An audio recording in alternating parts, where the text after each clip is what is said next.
Greetings, Dr. Beckett. Welcome to the Quantum Leap podcast. Theorizing that one could time travel within his own lifetime, Dr. Sam Beckett led an elite group of scientists into the desert to develop a top-secret project known as Quantum Leap. Pressured to prove his theories or lose funding, Dr. Beckett prematurely stepped into the project accelerator and vanished.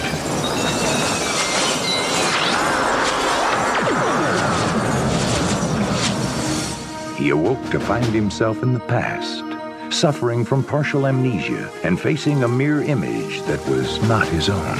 Fortunately, contact with his own time was maintained through brainwave transmissions with Al, the project observer, who appears in the form of a hologram that only Dr. Beckett can see and hear.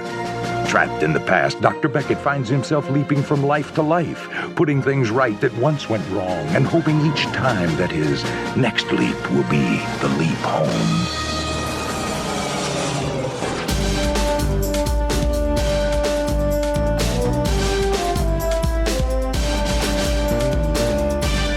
You are listening to the Quantum Leap podcast. This is episode 21, Another Mother.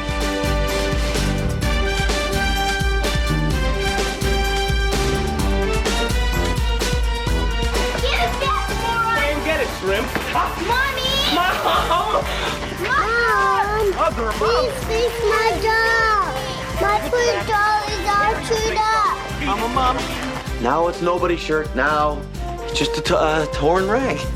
Where's my mommy? She's in front of you. That's not my mommy. That's a man. It's supposed to go in the yucky shirt. This is my favorite shirt. This is cutting-edge stuff. It's yucky. Oh, how can she see me? Animals and kids. What if you break the Girl Scouts? They're pure of heart. You know you can't lie to a kid. They see right through you. They see the real you. Okay, Al. What are we really here to do? But sometime in the next 24 hours, Kevin runs away from home And? He vanishes off the face of the earth. 6 months later, his bloodied clothes were found in an abandoned van. They never found his body, Sam, and his mother never allowed the case to be closed. Hello and welcome to the Quantum Leap podcast. I'm Albie. And I'm Heather. And today we are talking about Season 2, Episode 13 of Quantum Leap, Another Mother. And we have a great show today. Yeah, we do.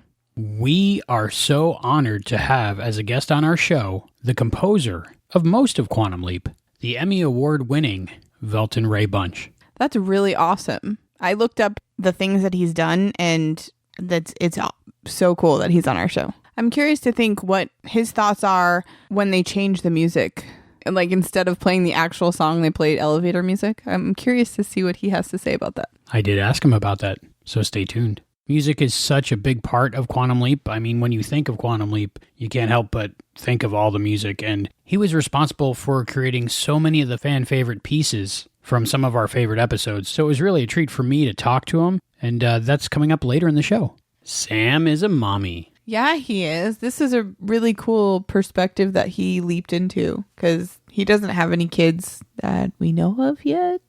I don't know. That he knows of. That he or I know of.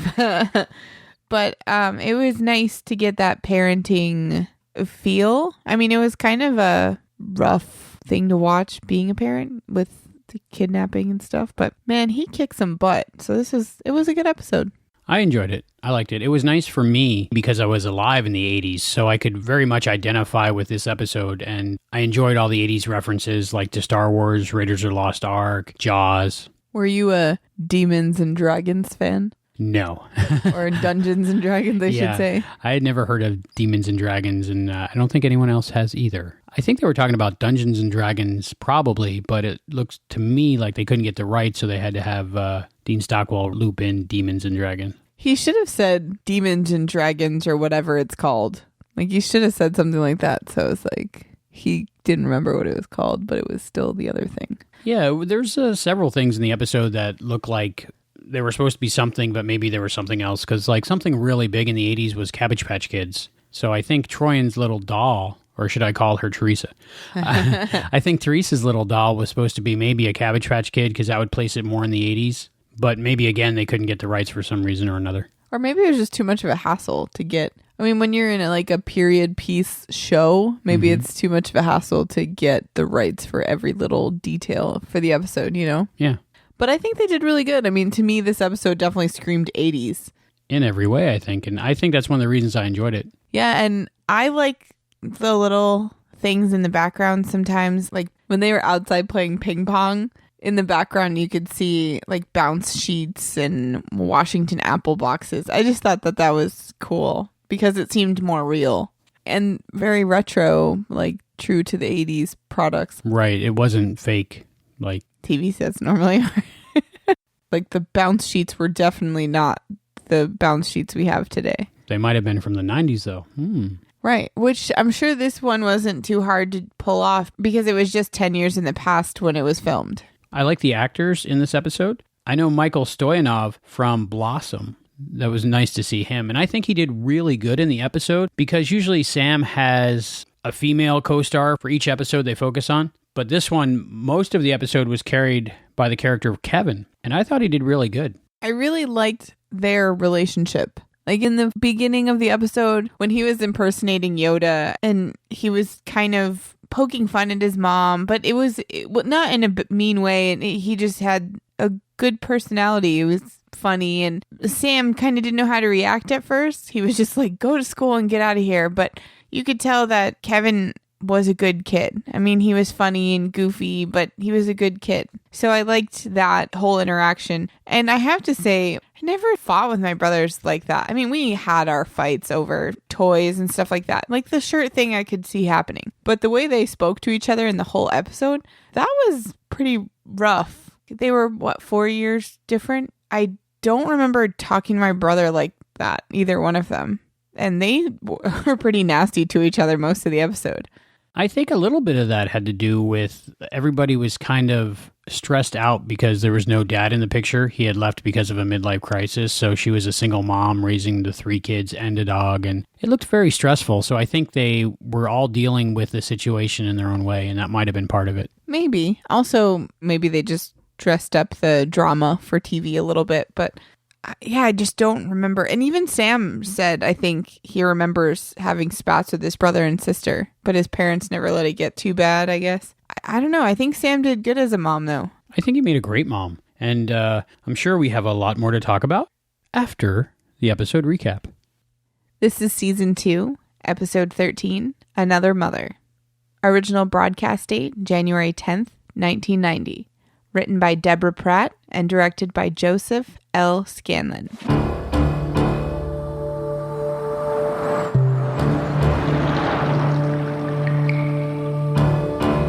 Sam leaps into a suburban kitchen wearing a woman's shirt and pants to the sound of food cooking on a stove, a radio, a barking dog, and 2 children arguing over a Queen t-shirt. Meanwhile, a smaller girl tugging at the bottom of Sam's shirt tells him that the dog, Wookie, ate the head off of her doll, much to Sam's dismay as he realizes he is a mother.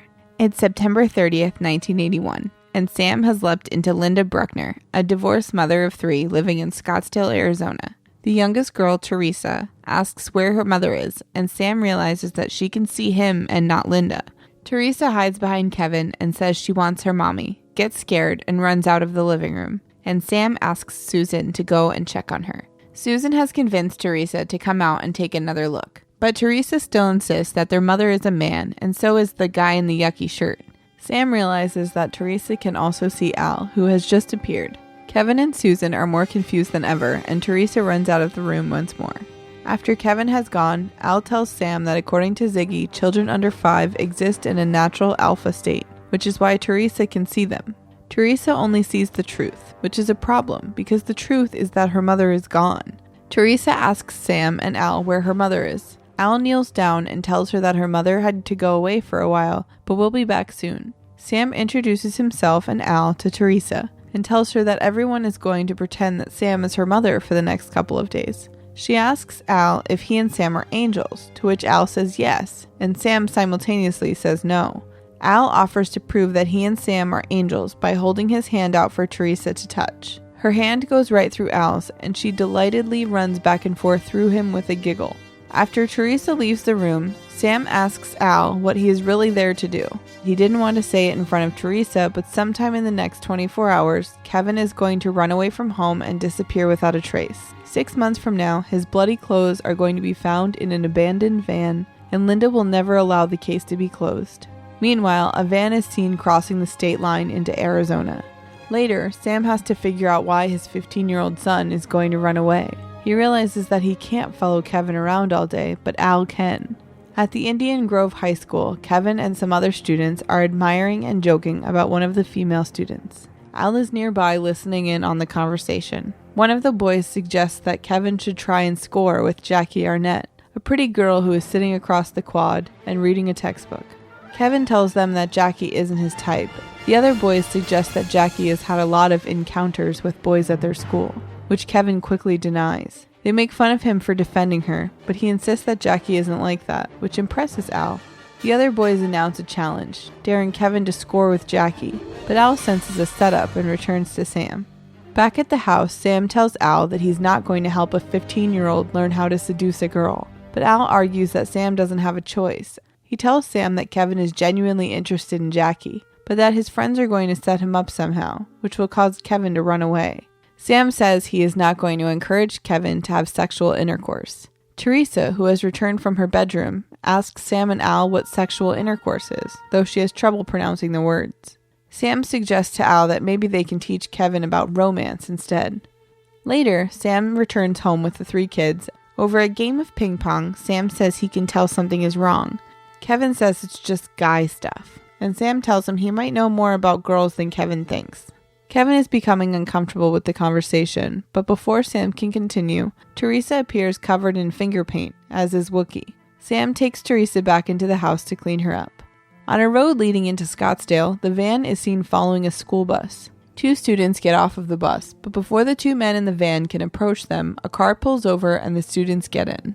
That evening at Jackie's house, Kevin's school friends are trying to convince Jackie to go along with their plan to mess with Kevin. Jackie thinks it sounds mean, but they assure her that Kevin will find it funny. Jackie reluctantly agrees to go along with their scheme later that night. Susan is in the living room watching Magnum P.I. when Kevin comes in. He jokes about what Susan sees in Tom Selleck, then awkwardly asks her what a boy who likes her would have to do to get her attention. Susan says that she's 11 and doesn't have to deal with that stuff, but tells him that a boy who likes her wouldn't be the school joke. Kevin angrily turns off the TV and leaves the room, and Susan leaves to go and watch TV at her friend's house next door. Kevin is about to leave too when Sam walks in carrying Teresa, who has just had a bath. Kevin says he is going out with friends. Sam, knowing what's going to happen to Kevin, refuses to let him out of the house. Kevin angrily tells Sam he is going to his room. Upstairs, Kevin climbs out of his bedroom window, having left his stereo on to cover his escape. He drops to the ground and rides away on his bicycle. The van, which was parked down the street, starts moving and follows Kevin. Sam is trying to put Teresa to bed, but Teresa wants him to sing her a lullaby like her mother does. Al appears and sits down to sing to Teresa while Sam goes to Kevin's room to turn off the stereo. Al sings The Inchworm to Teresa and smiles as she drifts off to sleep. Sam interrupts and tells Al that Kevin has snuck out and blames himself for not letting Kevin leave the house. Al looks up Jackie's address on the hand link so Sam can go and find Kevin. At Jackie's house, Kevin and Jackie are sitting together on her couch. Kevin nervously tells her that it was nice of her to invite him over. Jackie tells him that he doesn't have to be nice to her or talk to her because if he wants to, they can just get started. He wants to know why Jackie is doing this and asks her if she even likes him. Jackie asks him if it matters. Kevin says that it matters to him. Jackie tells him to take his clothes off while she puts another song on the stereo. Jackie puts on a romantic song, then lies down on the floor near the fireplace, inviting Kevin to join her as he takes off his shirt. The 2 of them start kissing, but Kevin breaks off the kiss, telling her he doesn't know what to do. Jackie asks Kevin if he is a virgin, and Kevin reluctantly admits that he is. As soon as he says this, his friends burst in, laughing at Kevin's admission. Jackie also laughs at first, but stops when she sees his hurt expression. Humiliated, Kevin runs out of the house and rides away on his bike while the other boys continue to laugh. Outside, Kevin passes the van on his bike, and it starts moving again to follow him. Sam enters the house, and Jackie tells him that Kevin rode off on his bike. Al appears, and Sam asks him where Kevin has gone. He tells him where Kevin's bike was found, and Sam leaves to try and catch up to Kevin before he disappears. The two men in the van are driving away from Scottsdale, and Kevin is now bound and gagged in the back of the van, trying to break free. Sam and Al are in Linda's station wagon. Al tracks Kevin down and tells Sam he's in a vehicle 3 kilometers ahead of them. Sam asks Al to go and check on Kevin. Al responds that he won't be able to do anything, but agrees to go. Al appears in the back of the van and is relieved to find Kevin still alive. He tells Kevin to hang in there. One of the men in the front of the van starts crawling menacingly towards Kevin. Sam is right behind them now and starts honking his horn. Sam tries to pull up alongside the van, but he has to swerve back to avoid an oncoming truck. He tries again and this time manages to run the van off the road. The driver of the van checks his rearview mirror and smiles as he sees a reflection of Linda getting out of the car. Sam approaches the van, but as the driver gets out, the other man grabs Sam's arms, pinning them behind his back. The driver rips open Sam's blouse, but Sam fights out of the other man's grip, knocking the two men down with experienced fighting moves. Sam is stunned to discover he knows how to fight, and Al tells him he knows judo, karate, Muay Thai, and taekwondo. One of the men pulls a knife and gets back up, but Sam takes him out with a roundhouse kick. With the two men unconscious, Sam quickly opens the van and rescues Kevin. He is surprised to see his mom and tells Sam that he wasn't running away. Sam says that he knows, and the two of them embrace. The next morning, Susan gets up from breakfast to go to school. She tells Kevin that although she picks on him sometimes, she's glad he's okay. After Susan leaves, Sam joins Kevin at the table and says he has a pretty good idea of what happened at Jackie's house the night before.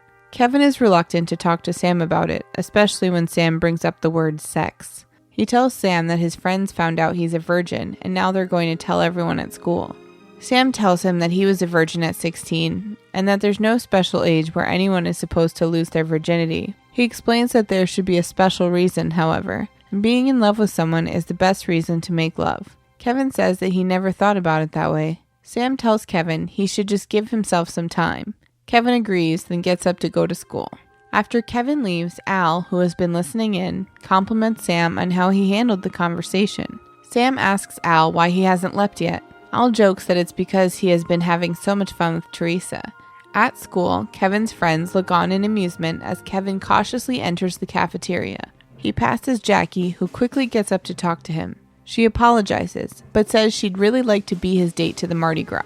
Kevin smiles at her, and the two of them walk together. Kevin's friends continue to ridicule Kevin for being a virgin, and Jackie responds by saying, "You've got to be kidding me," and giving Kevin a lengthy kiss in the middle of the cafeteria, drawing exclamations and applause from the other students. Sam and Al are in Teresa's room, and Al is using the hand link to show Teresa pictures of dinosaurs so she can guess their names.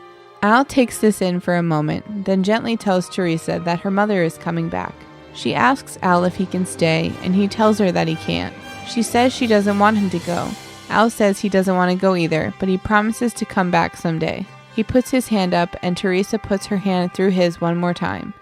From across the room, Sam smiles at the two of them and leaps.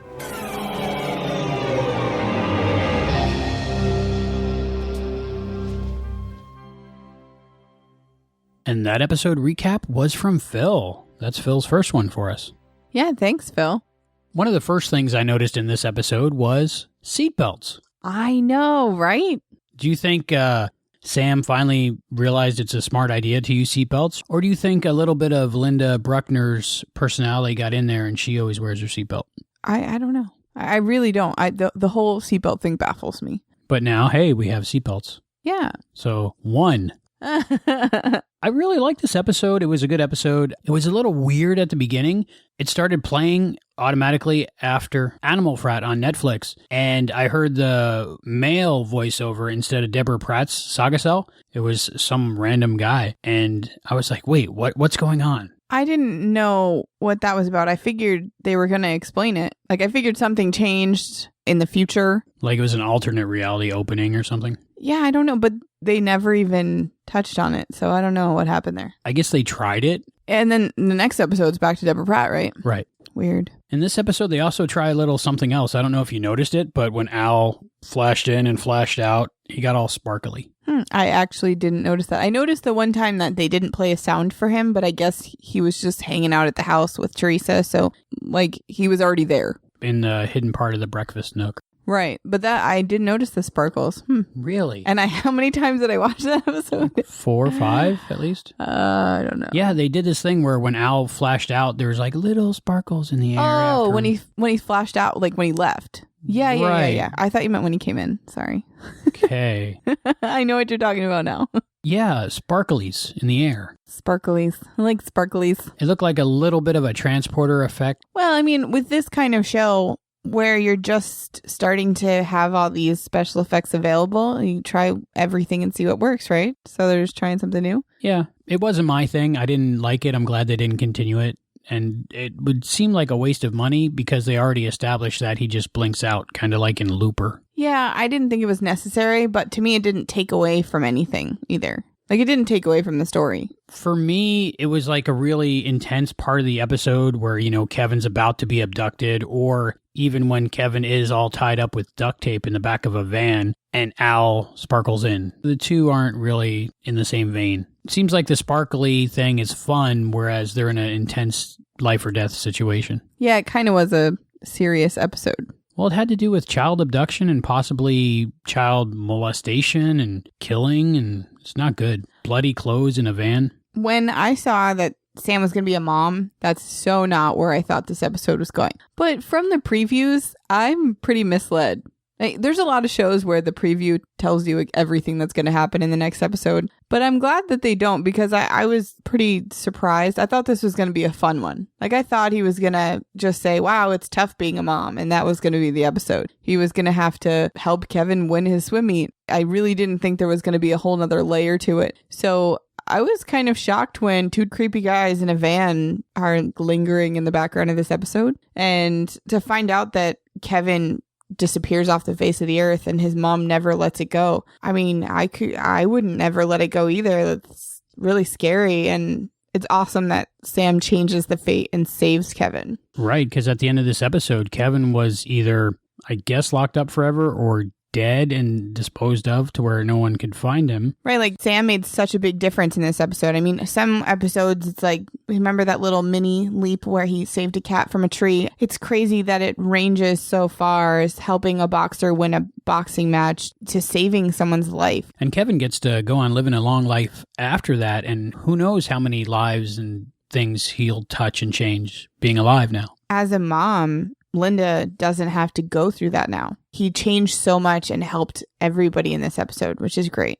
And he hopefully called the cops on those guys so they don't do it again. Well, this is a question I have maybe lingering about this episode. While those guys are laying on the ground, okay, now what? Are they going to get up and go, well, shucks, let's try again? Probably. So, what happens there? See, I'm assuming in my perfect world, Sam goes back home and calls the cops and says, there's two guys and on the side of the road, they had my kid. Hopefully go get them. They're in a van. And then like the news reporter team comes out and interviews her because she saved her son from these bandits. And that's like the picture I have in my head of how it would really end. Me, I was just like, oh, they're going to get another kid. See, but that would really be sad. Yeah. Mine's happier.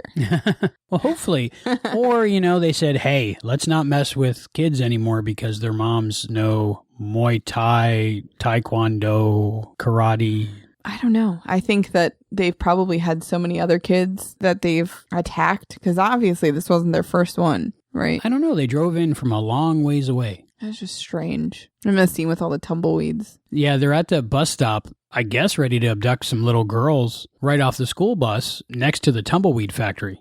Yeah, I was like, really? The tumbleweeds don't make the scene any better. They don't add to that scene at all. I wish they hadn't of shown the guys in the van at that point yet, because up until that point, they just showed the van driving, and it's much more scarier when you don't know what's in it. It's kind of like the shark in Jaws. Until you see them, you're more scared of them. Yeah, and it seemed like the front windows were tinted on that first shot of the van while they were driving. It did make it really scary. But once you saw there were just a couple of goobers, it was just like, it's kind of weird. Yeah, and they were really gross. I think they were cast well. Can we talk about the fact that the creepy one who was licking his lips at Sam ripped open Sam's shirt and Sam didn't fix it while he's saving his son? Well, modesty's not as important as saving a life, I think. Yeah, but like Sam personally didn't have a bra on.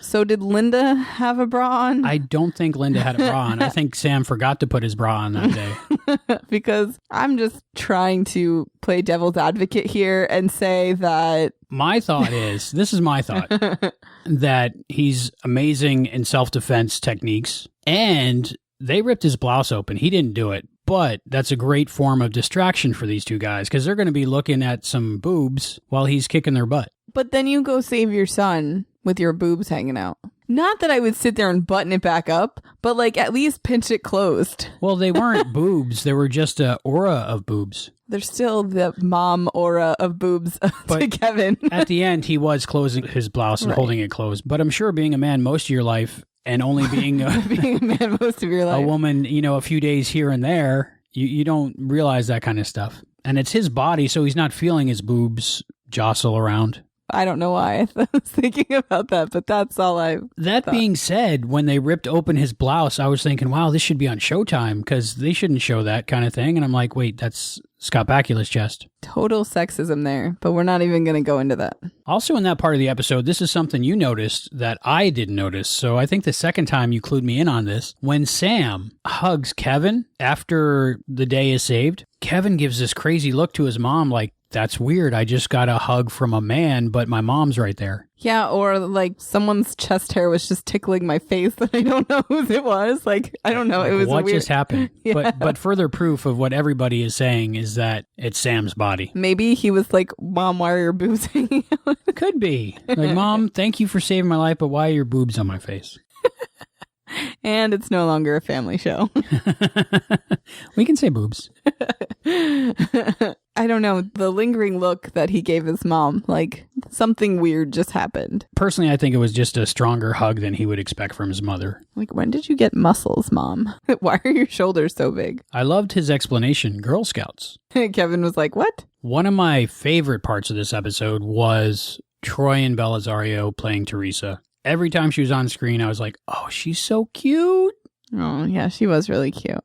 And I loved her lines. She did so good. What was it? Secular undercourse? What is secular undercourse? I don't know. I don't think that's a thing. It's something that's separate and beneath course. I don't know. But she did a really great job in this episode. She did really good. I'm assuming they just kind of told her what to say and she said it. She looked at the right things. Sometimes kid actors look off screen or they look around or they stare at something weird. But she did really good. She looked at whoever she was supposed to be looking at and where she was supposed to be looking at. I loved the relationship between Al and Teresa, and probably a lot of that had to do with maybe a relationship between Dean Stockwell and Troyan. Oh, I'm sure, because she was probably hanging out on the set all the time, Being 4, she's not in school yet, so either she had a nanny and was at home, or she probably just hung out with everybody all the time. And so I'm sure she was really close to most of the casting crew. There are a few parts in Quantum Leap where Dean Stockwell really shows, I don't know, like a different side of him, a different personality, a different window into him. One was when he was talking about his sister, and there are parts coming up which, will tear your heart out. But the quiet moments that he spent with Troyan in those few scenes, I mean, you can really feel it. It was really, really good. And Sam wasn't even as close to Teresa as Al was. Like at the end when Al had the dinosaurs and Sam's like, she's too young for that. Al kind of looked at Sam like, you don't know? Like, she's really smart. Shut up. Like he gave him this look like, shh. And then she said all the dinosaur names, which was really cool. Which ones were they? Tyrannosaurus Rex. Which would be a sharp tooth. A Stegosaurus. And a Diplodocus. I'm going to go out on a limb and say I believe dinosaurs really existed. Oh, yeah? I'm going to probably agree with you on that one. All right. Don't mean to get too political, but I believe in dinosaurs. Now, do you believe that Steven Spielberg is killing dinosaurs? Can you believe he's going around, 65 million years ago, killing dinosaurs and posting it on Facebook? People are funny. Is funny the word?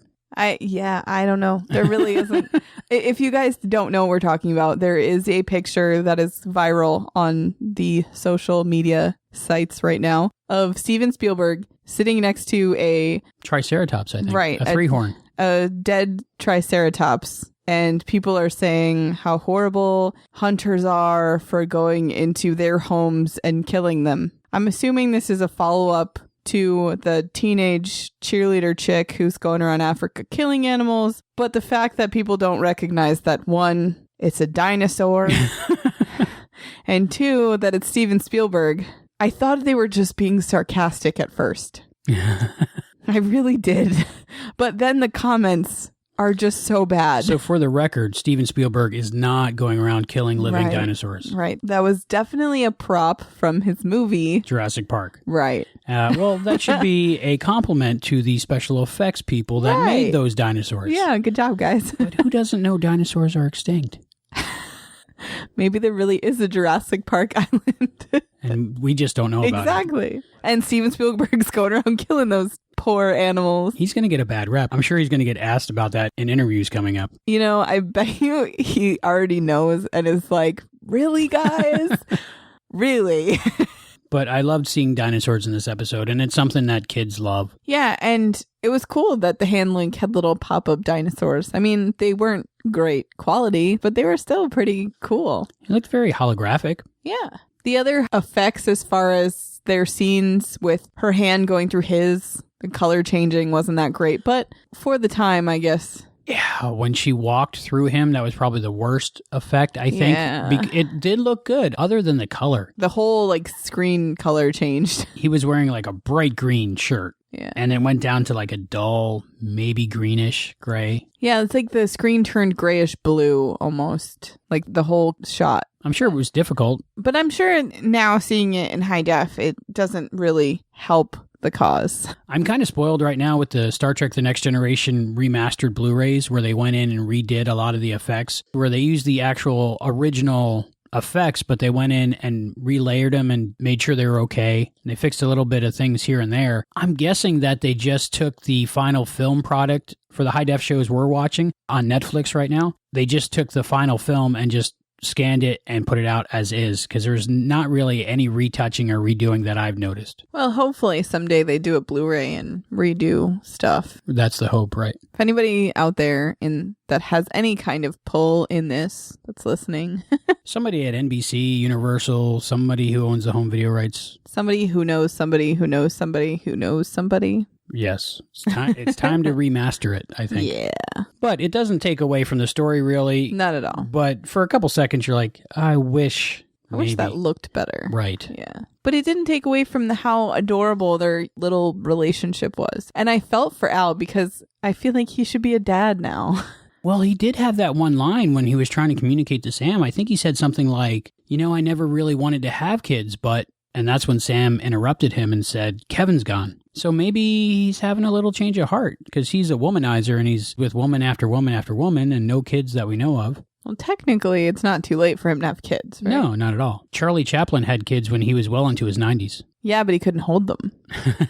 I know I mentioned earlier, but Michael Stoyanov, he did a great job. I did notice in this episode they did that thing again where they make the high school students 28 years old for some reason. Still to this day. Why is that? I guess it's just easier than working with minors, but you would think just get 18-year-old kids. Yeah, well, it's funny because now I'm 25 and the people that are in high school are sometimes older than me. Like the actors that play. Yeah, you're still too young to be a high school student in a television show. I'm like the same age as everybody on Glee and sometimes younger than people that are on Glee. I mean, Corey Monteith, they were talking about him passing away at the age of 30. He had just graduated. It's like a thing in Hollywood. It really is. Well, I guess they have to keep that Hollywood thing going. They get the high schoolers to play middle schoolers, the middle schoolers to play elementary school kids. Maybe that's how it works? I have no idea. It just confuses me. I bet you Susan was probably high school age. Probably playing younger. Playing an 11-year-old. She did a great job. I really love that actress. Her name's Olivia Burnett, and she's really good. She shows up again in Quantum Leap as a major character. I'm not going to tell you, Heather, what it is. I'm sure the listeners, a lot of them, know who she plays and how important she is in the show. But I really like her. Yeah, I feel like I know her from somewhere, but I looked her up on IMDb and I don't remember. I mean, unless I remember her from Planes, Trains, and Automobiles, My memory's not so great from the 90s, so. Her voice, I liked her voice in this episode. It was kind of cracky. Just the way her voice sounded, it reminded me of Lorraine Baines McFly from Back to the Future Part 2, where she's Marty's mom in an alternate 1985. Yeah, I can see that. I did like her voice, though. I really liked her. I liked how she played her character, and though she was kind of mean to her brother, I liked the ending where she was like, sorry, I treat you like a turkey. She just has the X factor of when you see an actress and you know they have it. You don't really know what it is, but they have it. Even at the end of the episode when she was getting up from breakfast, I was like, she's doing that so good. She stands up so well. Just everything that she did was great. I'm looking forward to seeing her again in a future episode. She was definitely into Magnum PI. Well, you got to think, in this reality of Quantum Leap, there is no Quantum Leap, so there's no Scott Bakula. So who's the best looking guy there is? And I guess Magnum PI. That was a big thing back then too, right? Everybody watched Magnum. I remember watching it as a kid. I don't really remember getting into it because I think it was just a little bit before my time. So it was on and I watched it, but I wasn't into it. You would have been like 6. Right. So you wouldn't really have been into it. Was on this. for 5 more years after that, 8 more years, they said in this episode. But for you to go back and rewatch it all, I understand that. I might at some point because it is Donald P. Belisario, so who knows, there might be some time travel in there. That'd be pretty sweet. I know it has something to do with something and there's a surprise something, but I've never found out what that thing is, just in case I do watch it. I'm surprised when you don't get spoiled by shows like that. Like, I haven't been spoiled by Quantum Leap yet. Hopefully by the time we don't go to Dragon Con, I won't be spoiled by Quantum Leap. But up until this point, I haven't been spoiled by the ending of the show. At the time of this recording, there are several shows that I'm watching that I won't tell people I'm watching right now just because I don't want to get spoiled. There's a guy I work with that I actually had to yell at him because he loves spoilers. He wants to know the ending. He's read the back page of the book, watch the last episode without watching the whole season. That's just who he is. And he's like, tell me what happens. I don't mind. And I'm like, really? I don't see the point. Well, I think I was somewhere in between there before. Like, if I got spoiled, I was like, well, okay. But now you've gotten me into not wanting to be spoiled. I just think it's more enjoyable because there's a mystery. And if you know who did it, just for an example, not as fun. But you don't get as emotionally involved, which can be good, but can be bad because then you don't get as emotionally involved. I mean, it would be cool to watch it twice. So then, like, you watch the end and then you go back and you're like, oh, hey, they foreshadowed that. I've never rewatched shows until I met you. And when we rewatched stuff, I was like, hey, they knew that was going to happen and they did little clues. And so I'm sure that that's probably playing in now when you're watching Quantum Leap. I don't know. A little bit. Like you recognize Susan from an upcoming episode and you probably didn't know the first time around that she was in 2 episodes. Right. She was just the little sister in this episode, Another Mother, but she wasn't the other character. Right. And with Jimmy, I'm sure it wasn't as profound of an episode until later when you watch, what is it, Shock Theater that he's in. And the 5th season episode, Deliver Us from Evil. Yeah. See, I mean, I don't know the significance of that yet, but I know that there's something coming up. Right. Because I get super excited. It's nice to watch a show again. Like, I'm sure maybe one day we'll rewatch it again and we'll be like, hey, remember this one part? So, past Heather, right now, how do you think the series is going? Where do you think it might go in the future? I really have no clue because there's no rules. So every time I guess anything, I'm wrong. I'm hoping that he obviously leaps around a couple more times and then leaps home. I mean, that's the ultimate goal, right? Leaping home. And maybe he gets the girl he wants from season 1. So I don't know. He has a lot of girls. Well, right, but I don't know that yet. Who knows what happens? Only me and most of the listeners of this podcast know. But you don't know. How fun is that? I feel like I'm the kid out of the loop. You're the one that we're all watching going, ooh, what does she think? I'm out of the leap. I'm such a dork. Out of the leap. Yeah, but I like not knowing because it's new to me. It's not an old show to me. It's new to me. You know something I noticed in this episode? While they were playing ping pong, we talked about it a little bit earlier, but in the background there was Castrol motor oil with an NFL logo on it, and the next episode has to do with football. Is that something? I don't know. It could be. That whole burger theory thing. Mm-hmm. I didn't see anything else burger theory-wise in this episode. One of the first things in this episode that happens is Al explains that Teresa only sees the truth because she's under 5 and she exists in a natural alpha state. And Al tells Sam that we have to tell her the truth. And then Al proceeds to lie to Teresa and say Sam is the doll fairy. I thought he said they were angels. She asked if they were angels, and Al said yes, and Sam said no. I would say, the definition of an angel is, I guess, minions of God, fate, time, or whatever. Right. People that help that whatever powerful entity conduct business. So kind of angels, maybe, depending on who or what is leaping them around. Yeah, I don't really think there's a solid definition to any of that. What Al and Sam are. A whole bunch of gray area, right? Yeah. So I don't think being angels was a lie. No, I think that was pretty much the truth. But what I'm saying is Sam doesn't think that they're angels at this point, even though Sam has said several times that he thinks it's God leaping them around. I have to say in this episode, though, it's cool that he doesn't have to hide that he's talking to Al, because for the most part, he's with Teresa. So Al is, for the first time, included in the conversations with another person. Like, no pizza for you, and things like that, which he normally doesn't say. I love that part. No pizza for you. Like he could eat pizza anyway. Yeah. I feel like this episode, Al and Sam were different because, they still had their same relationship, but the way that it was played, Al was around more, and Al also could track Kevin. It just was a different kind of episode as far as Al and Sam were concerned, or maybe just Al. But Al could track Kevin. He could be in the van. He was involved more in what was going on at home because Teresa was there and could see him. He read to Teresa and hung out with Teresa, watched Teresa. So Al was more involved in this leap, I think, than normal.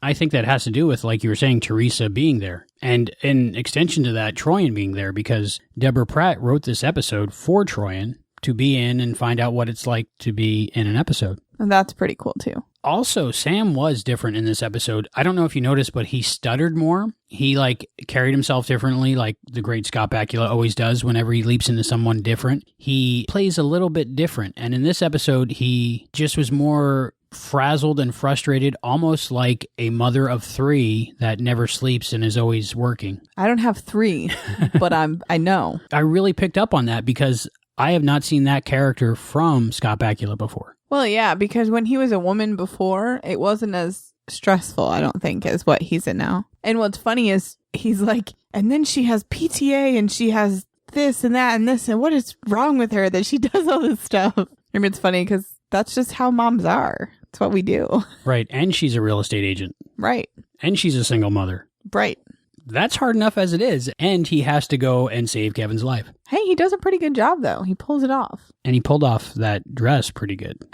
And as I was watching it, all I kept thinking was he looked like Esmeralda from the Hunchback of Notre Dame, the cartoon version. But it was a little bit different when I Googled the image. But very similar. Yeah, in my memory, that's what he looked like to me. I have to say he made a great mom. He really did. And at first, I didn't know how he was going to handle it because he seemed a little overwhelmed in the first few minutes of the episode. Frazzled. Definitely frazzled. He was like, stop it. Go to school without eating. Well, Kevin was like, really, Mom? You're going to send me to school? And he got better as the episode went on. But he also knew the kids more. That helps. He definitely had a maternal feeling towards them. He was maybe not even maternal, but paternal. He became a parental role for them.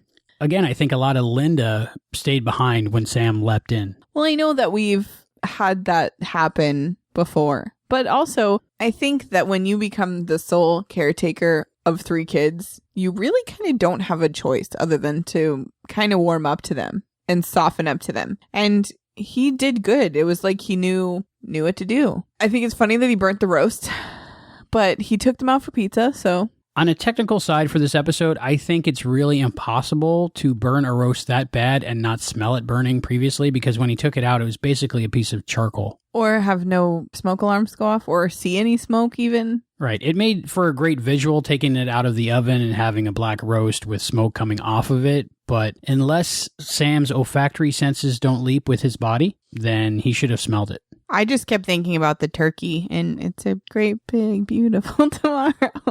From the Carousel of Progress. Yeah. It burns the turkey and there's smoke. And I don't think I've ever burnt food that bad. Toast, maybe, but a roast in the oven. That would be almost impossible, I think. But again, a great visual. Yeah, and then they couldn't go have pizza. No pizza for you. Another big part of this episode is the whole Jackie Arnett storyline and losing your virginity. And I think Sam handled that whole thing with Kevin pretty good also. I think when it's not your kid, you handle it better than if it was your kid.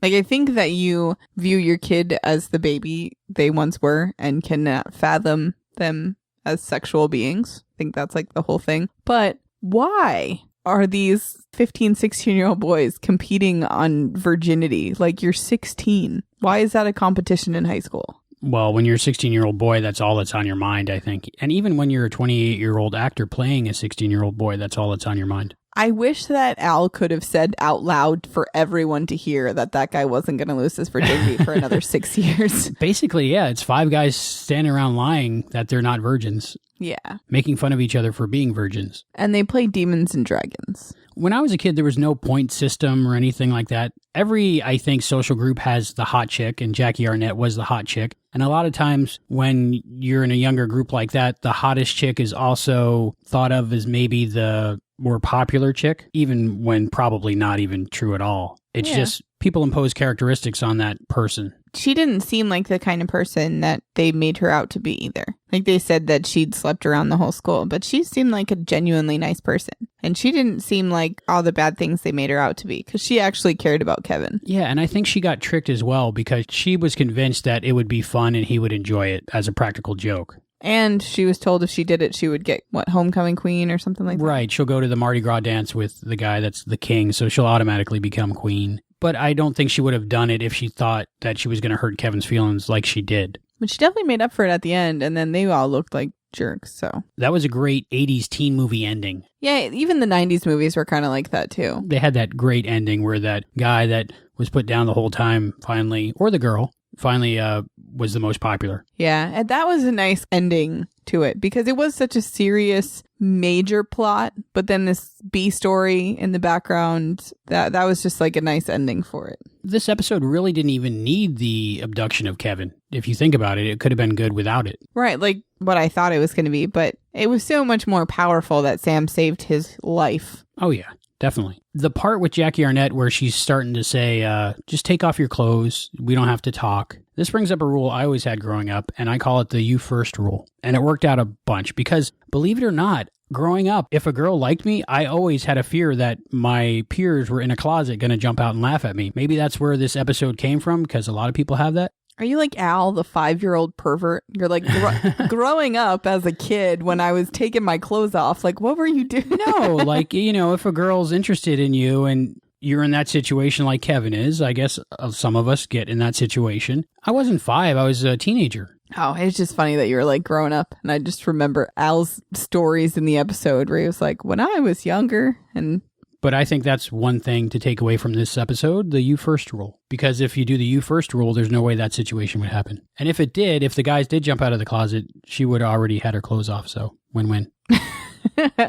Well, I felt really bad for him in this episode because he was obviously scared and his friends were really mean. They weren't really friends. Very mean. I would not hang out with those guys. I really enjoyed what the actress who played Jackie Arnett did in this episode. Her name was Allison Barron. And I think she was the one out of any of the kids that were closest to the age that they were actually supposed to be. She was 18. Yeah, Kevin, Michael Stoyanov, was 20 in this episode. And so he was still a little old for high school. But 18's not too bad. I think I graduated at 18. Another thing in this episode that I had a question about was Al was able to center himself on Kevin because Sam had so much to do as a mom, he couldn't really follow Kevin around all day. So my question is, how far is Project Quantum Leap's reach and how far away from Sam can Al view? And in turn, the project view? Like if Sam's in 1981, let's say, can, in the future, Project Quantum Leap or Al go anywhere on Earth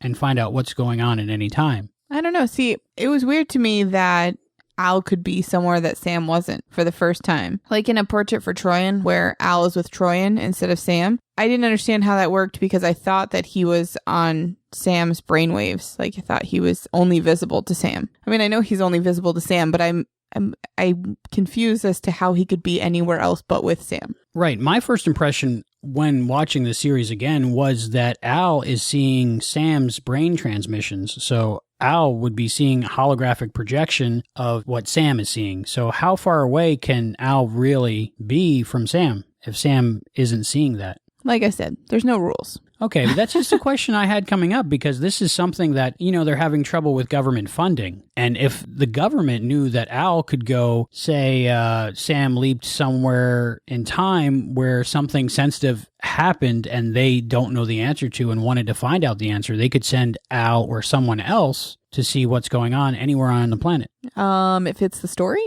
I guess that's really the answer. They're writers and they can do whatever they want. That might be why Al was a little bit sparkly this episode, because he was going further than normal. Oh, Maybe. Something I noticed about the sets in this episode, a lot of times when they build sets, they don't build ceilings to the sets so they can have the lighting. And what they do is they put a piece of molding at about 8 feet, which would be where the ceiling would be, and then they continue up with maybe the color of the ceiling, like white, for a few feet more. So, and you don't normally see that because the director won't shoot up, but in this episode, I saw a lot of shots up and where you saw that extra 4 feet above the 8 feet. And it just looked weird. It looked like more of a set than an actual home. I totally didn't notice. Be on the lookout for that from now on. But I didn't know. I wasn't aware of that. So I will have to look now. But I never even thought about how they did that. I saw a little bit of the Thou Shalt Not set in there, and I saw a little bit of the Professor's House from Starcrossed in there. Yeah, see, you're good at that kind of stuff. I'm not good at recognizing. And the Doorway to Kamikaze Kid. I know you mentioned that when we watched it, but I'm not good at recognizing sets and stuff like that. You know what else I recognized? Kevin, when he's, got his shirt open and he's riding his bike past the molesters. Probably not a good idea, showing off his chest. Were they molesters or just murderers? From the music, I want to say molesters, because that was very dark, menacing music. If they were just guys going to beat up somebody or kill them, I don't think they would have been as... I don't think the John Deere hat would have been on, I don't... Is that like a thing? I don't know. I was ready to hear banjo music. See, I think that they didn't mention more about them because it was more creepy to not know. Exactly. Like we talked about earlier before you saw them, but they're creepy guys, and I want to say they were molesters. Probably.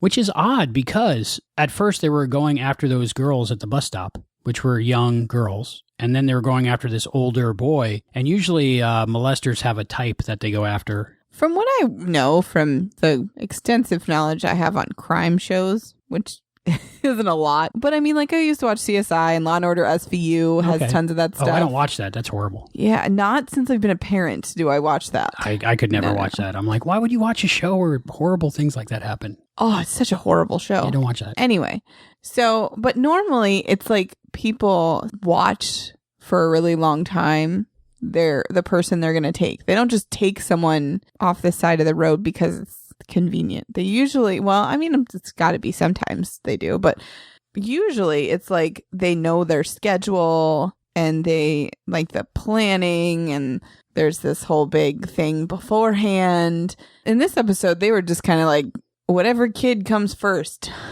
It just seemed odd. But and Kevin's a high school kid.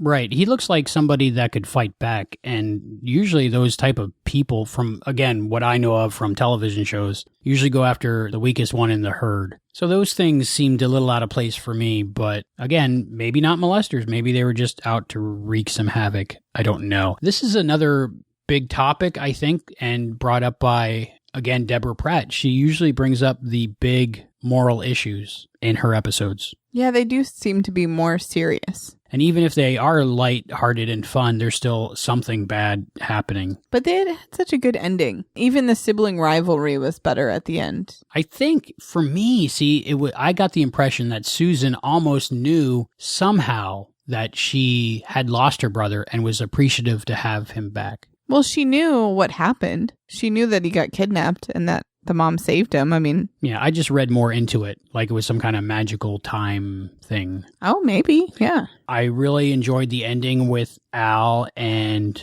Teresa, Dean and Troyan. The thing that I was wondering about while watching that is he promises to see her again one day. Yes, does he go back? I have no idea. I want to know, what could this mean? Does he know that she is somebody in the future that he knows? Or does he think he's going to travel back in time and see her again? I don't know, but why would he outright lie to her when earlier in the episode he said not to lie to her? I don't know. Maybe he's going to try and come back. But it was a really sweet part of the episode because she didn't want Al to leave. I also liked, and I didn't notice until I read Phil's recap, that Sam actually consents that he's about to leap and kind of gives the nod to Al before Al says goodbye to Teresa. I kind of noticed that in Thou Shalt Not at the end. He knew it was time to leap. Something new for me, something I didn't remember from watching it originally or didn't pick up on until this point. Yeah, if you watch the end of Thou Shalt Not again, you'll see that he knows he's about to leap. It's got to be some kind of tingly sensation that he knows. Probably. But it was cool that he gave Al enough time to say goodbye. Great episode overall, I think. It's one that I enjoyed. Again, like you said, the topic of children being abducted, not fun to watch when you're a parent. No. But other than that, I think great episode. If you watch this on Netflix or a different region other than Region 1 DVD, you had some good music in this episode. If you watch the Region 1 DVDs, I'm sorry. The replacement music was not so good. It had some nice 80s music, and I really enjoyed it. I just like the 80s. I hope they go back to the 80s again. Okay, one last thought. Why is this abduction significant? We don't know. Why this abduction? Look at the history in Sam's lifespan. That's how far back they can go. I'm sure there are plenty of child abductions, rapes, murders.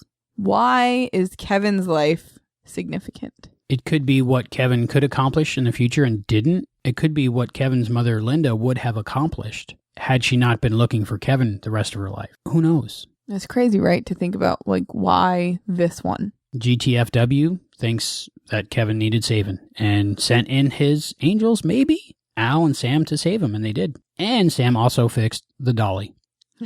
That looked a lot like Deborah Pratt from A Portrait for Troyan. Did you notice that? Yeah, it was kind of weird. It was kind of cute, I thought. It probably was Troyan's doll. That makes sense. Why not? Bring your kid's favorite doll to set, right? Put a Band-Aid on it. I wonder who put the Band-Aid on it, the property master or the makeup department? Questions we may never have the answer to. Or Troyan. Could have been. Or Deborah Pratt. Who knows? If it was Troyan's doll. From the stories I hear about Scott Bakula, I'm sure Scott put it on himself. Or Dean, even. You never know. Inchworm, inchworm. Is that a song? Yeah, it's a famous children's song. It's actually a Hans Christian Andersen song from 1952, performed by Danny Kaye, which I love him in Inspector General. Have you ever seen that movie? No. Oh, it's a good movie. Danny Kaye is funny. Funny guy. It was great to hear Dean Stockwell sing this. Yeah, it was very cute. It just added to their little relationship. I could have just watched Dean Stockwell and Troyan Belisario the whole 45 minutes. That should be a leap all on its own. Hey, it might be. You never know. As far as I know, she's not in any other episodes, but I would watch it. Yeah, that was cute. So what are the overall big morals, messages, and meanings we might take away from this episode? Pick up your kids at the bus stop. Definitely. Don't just let them walk home because they might not make it. And when they want to go see Raiders of the Lost Ark, let them out instead of making them run away. I don't think he was going to Raiders. No. I think he was going over to Jackie's house. Yeah, so I don't think that ending would have been any different. When in doubt, have Al follow the van. Yeah, if you have a hologram at your disposal, have them shadow your kids at all times. And when someone rips your blouse open, make sure to close it back up before hugging your children. I don't know. He had a sexy chest, so I think a lot of us are glad that he had his shirt ripped open. Put your hairy boobs away.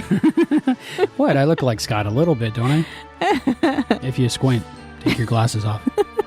It is that time, folks. It is time for Albie's interview with Velton Ray Bunch. This is a big one. And here it is.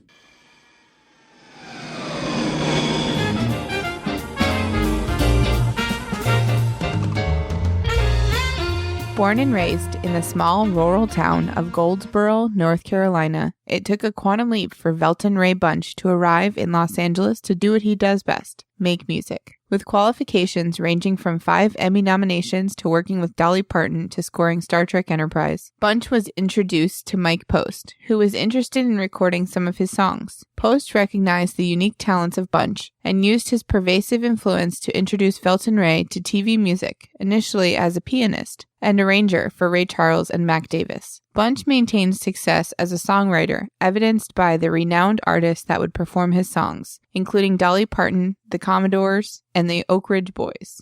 Velton Ray was soon scoring variety specials, resulting in over 25 critically acclaimed scores and compositions. At the urging of Post, Bunch began to score dramatic TV, first working on Magnum P.I. and Hill Street Blues. Velton Ray then started on Quantum Leap, for which he earned his first Emmy nomination. The show is a showcase of Bunch's versatility, providing a backdrop for his abilities in the genres of symphonic rock, country, rhythm and blues, and of course, gospel. As a result of his hands-on approach and pleasant demeanor, Velton Ray developed a professional kinship with the show's star, Scott Bakula, which led to numerous opportunities for Bunch, including Bakula's Star Trek Enterprise. In addition to his episodic television scoring success, Velton Ray has scored telefilms, including his most recent projects, Flight 93, Three Blind Mice with Brian Dennehy, a Showtime picture, What Girls Learn, and a biopic based on Senator John McCain's book entitled Faith of My Fathers. He won an Emmy for the orchestral score for the Star Trek Enterprise episode Similitude. And now here's Albie with Velton Ray Bunch. Hello. Hello, Mr. Bunch. Yes, how are you? Good, good. This is Albie from the Quantum Leap podcast. Yeah, how you doing, Albie? Doing really good. Thank you very much for taking the time to talk to us. For our listeners that don't know what a composer does, could you please explain the process? Oh, sure. Well, a composer is the person who writes original music for a show. You know, anything from the background music that you don't pay much attention to hopefully the theme of the show at the beginning and all kinds of stuff in between. I know you've done a lot of television shows, but can you tell us about your work on Quantum Leap? Yes, I can. Quantum Leap was one of the most interesting projects I've ever worked on throughout my career. For just a host of reasons. Not only was it of wonderful quality, the whole show, the writing, the acting, of course, was superb, and that's rare in television that you get all that kind of combination. But the stories were interesting, and from a musical standpoint, it was really interesting to do because, of course, the time period that each show was set in, which was different week to week, which meant that the music generally, we tried to reflect the time periods that, whether it was the 70s or it was during the Kennedy years or, whatever it happened to be. You wanted to interpret that somewhat. So it made for a lot of head scratching and trial and error, but it also made for a really interesting musical experience. The two names that come up when you're talking about music and Quantum Leap is yours and Mike Post. Could you let the listeners know what parts you did and what parts he did? Yes. Well, Mike Post was the original composer on the show in terms of it was his show. And I had started working with Mike on other shows and really was just starting in television. And so we did the first few episodes together, and then there were a couple of other composers that did bits and pieces here. And but Don Belisario eventually came to us and kept saying he liked this piece of music, but he didn't care for this one. He liked this one, all through the thing. And as it turned out, fortunately, a lot of the music that he liked was mine. And so Mike and I were best of friends. And Mike said, this would probably be easier if you just did the whole thing yourself. And so really that's how that happened. And I just took over the show. I don't remember how far into it, a few episodes, and did the rest of the seasons. And so that's how that worked. Do you have some favorite pieces from Quantum Leap? Yeah, I do. I have very memorable, and I suppose that would be tied into the different shows that I remember. It's been a long time, so you'll forgive my failing memory. But the ones that stick out to here all these years later are certainly the Thanksgiving episode. I believe it was Thanksgiving, and there were a couple of pieces of music during the actual Thanksgiving dinner, in which there was no dialogue. It was just a very, empty except for the music. And I thought it was fabulously effective at the time. And very rare for television that you get that kind of time without dialogue, without special effects, all that kind of stuff that covers up good music, in my opinion. But anyway, that particular episode I remember was great. And from a musical, creative standpoint, for me, probably the highlight of the whole series was the opening show to the last season, the Kennedy assassination show. And forgive me again, I don't remember the names of these or the titles of the episodes, but most of the fans will certainly know which one that was. But that was, up until that time, one of the largest orchestras that had been used in television to score an event. And so we did it with a symphony orchestra that we put together, and it was a very theatrical, bombastic, dramatic score. And it just made for a great experience for me. The Suite from Lee Harvey Oswald, I really enjoy that on the Quantum Leap album. It's a really good one. Yeah, well, that's where it came from. You know, we just took the compendium of all the music and put it together. Yeah, I like that too. And it was one of the most challenging things that I ever had to do. Primarily from a standpoint of time constraint. You know, in television, you don't get the luxury of time as you frequently do in features, and so it was really great, and it was it came off great. I just thought I was very proud of it. Did you do the theme to The Leap Home? Yes, I did. Yeah, that's a beautiful piece of music. Oh, thank you. I like that too. I had forgotten that piece. You also worked on Star Trek. Yes, I did. Yeah. I'm a big Trekkie, and you won an Emmy Award for the Season 3, Episode 10, Similitude. What was that like winning the Emmy Award? Well, it was, everybody always says this, that's been nominated before, but I completely was not expecting to win. I had been nominated a few times before, and it hadn't happened. And so I really went into this with expectations of not winning at all. So I really enjoyed the experience. I took my mother as my date that night, and it was just a fabulous night. And I was shocked. That's all I can say. The competition was very keen, and I was shocked. But gosh, what a great night that was. That's awesome. Can you tell me about your time with Star Trek? What do you do? Next Generation and Enterprise, right? I did a little bit of Next Generation, but very limited amount on that. I became involved in Enterprise through Scott Bakula. Scott, of course, was a primary actor on that, and I've worked on him with so many projects, beginning with Quantum Leap, and we developed a friendship and a mutual working relationship, respect, and he's just a wonderful guy. Anyway, he's the one who got me involved in Enterprise. And so I rotated that show with two other fellows who had been on those shows forever and ever, and I was the new guy coming in. So it was a great experience. Was working with Scott on Quantum Leap like an asset to have him be able to play the piano, or? Well, yes, it was. It was really very much an asset.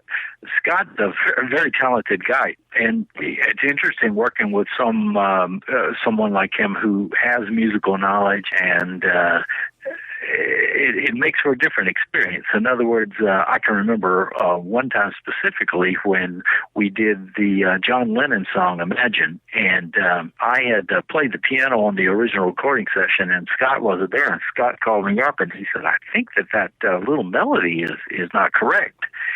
And I said, "God, I'm sure it is." And I went and listened to it, and he was right. The melody was not exactly the way that John Lennon had played it on the piano in the original, Beatle recording, da-da-da-dee-dee, the little piano riff. And I had to listen to a live version or some other version of it, and it had been played a little different. But Scott caught that. So I had to be on my, P's and Q's for him, but he's great. He's got great ears. He's a good singer, as I think all the fans know, and he really, as far as music is concerned, he doesn't dictate what you should do, but he makes great suggestions, and he has great taste. And so, yeah, it was an asset, very definitely. Did you write the things for him to play on the piano sometimes? I would have to generally say no. I'm trying to think now. There were a couple of pieces that I did write that he learned here and there, but I frankly don't remember all those those pieces. But he could learn anything. I mean, really and truly, if you played it for him a couple of times, he would get it, master it. And if he couldn't get it first time, you could darn well know that he was going to have it the next time. So a very hardworking guy. You did so many different television shows. Ones that stick out when I was reading about you, Magnum P.I., Xena. I never was. That's an interesting thing. I get credit for doing a lot of Xenas, and I never composed a single episode of that show. What they did is they licensed a lot of my music from different shows, different movies, and this kind of stuff, and they licensed it. But I could never take credit for writing that show. I never did. Oh, wow. Yeah, it's pretty interesting. Would it be okay for us to play one of your songs on our show on this interview? Sure, absolutely. Do you have one that you would be okay with us playing or like us to play? Well, the song that most of the fans always want to hear is the one that Scott Bakula and I wrote together, Somewhere in the Night. I think that's on the album, and everyone always loves that song.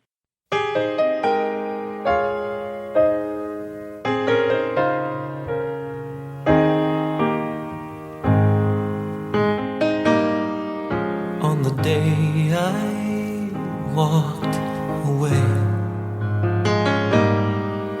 all the blue rolled into gray. Now in the dark, alone I lay. Should have stopped, but I could never ever stay. Somewhere in the night, inside my dreams you burn so bright, and I'm with you there and everything's alright. Somewhere in the night, before the darkness turns to light, let me love you there, somewhere in the night.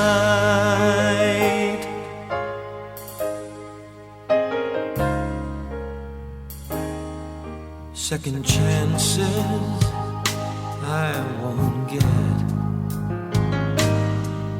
wouldn't dare to hope, and yet everywhere I turn I see your silhouette. Been so long, but I never will forget. Somewhere in the night, inside my dreams you burn so bright, and I'm with you there and everything's alright. Somewhere in the night, before the darkness turns to light, let me love you there, somewhere in the night. Time after time I find that I'm thinking about you. Up on the hill I see you still, but I just can't reach.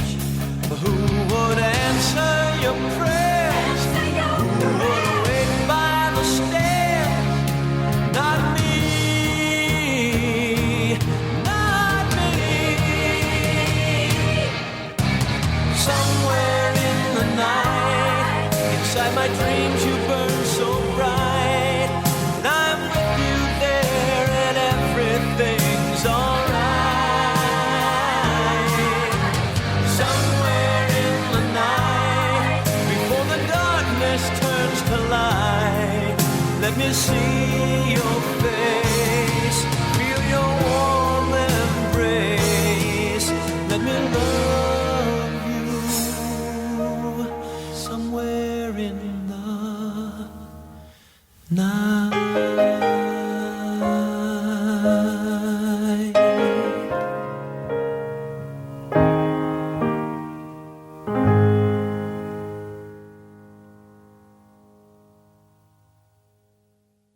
Scott wrote most of the lyrics on that song, and I wrote the music, and then we sat down and put our heads together and finished it off together. I thought it came out quite nicely. Amazing collaboration between you guys. Yeah. It's a song that a lot of our listeners really like. Speaking of the soundtrack to Quantum Leap, was that a good experience putting that all together, and how did that work out? Oh, it was a fantastic experience. We went, I don't remember how long we took in the studio, but, the hardest part of all, and I have to give credit to Mark Banning on this, the hardest part of all was synthesizing all the music down to an amount that you could put on a CD, because as you can imagine, over 5 years of time, and I don't remember how many shows, 100 and something episodes maybe, there was just a mountain of music there. And Mark really did the homework and went through and decided what we should use and what we shouldn't. And then, of course, Scott had the final say. So we had to, really winnow that down to a manageable amount. That was probably the hardest part. And then we had to re-record most of the things in the studio and do, we just redid the whole thing. And so, yes, it was a fabulous experience. I love working with Scott. During the run of the series, did you have an orchestra at your disposal, or was it mostly synthesizers? We had I don't remember. The first couple of years, we had an orchestra, and we would do most everything with the orchestra on a week-by-week basis. However, due to the ever-present budget cuts and changes that all shows go through, we had to start backing off from that, and we would use smaller ensembles and then augment it with, synthesizers, samples, that kind of stuff. Frankly, most of Quantum Leap, with the exception of a handful of episodes, were done with some sort of live ensemble. And it just worked much better for that show in terms of, because the show is a period piece. And so most of the time it just didn't sound good if it was synthesizers and samples, that kind of thing. So most of the time we use live musicians.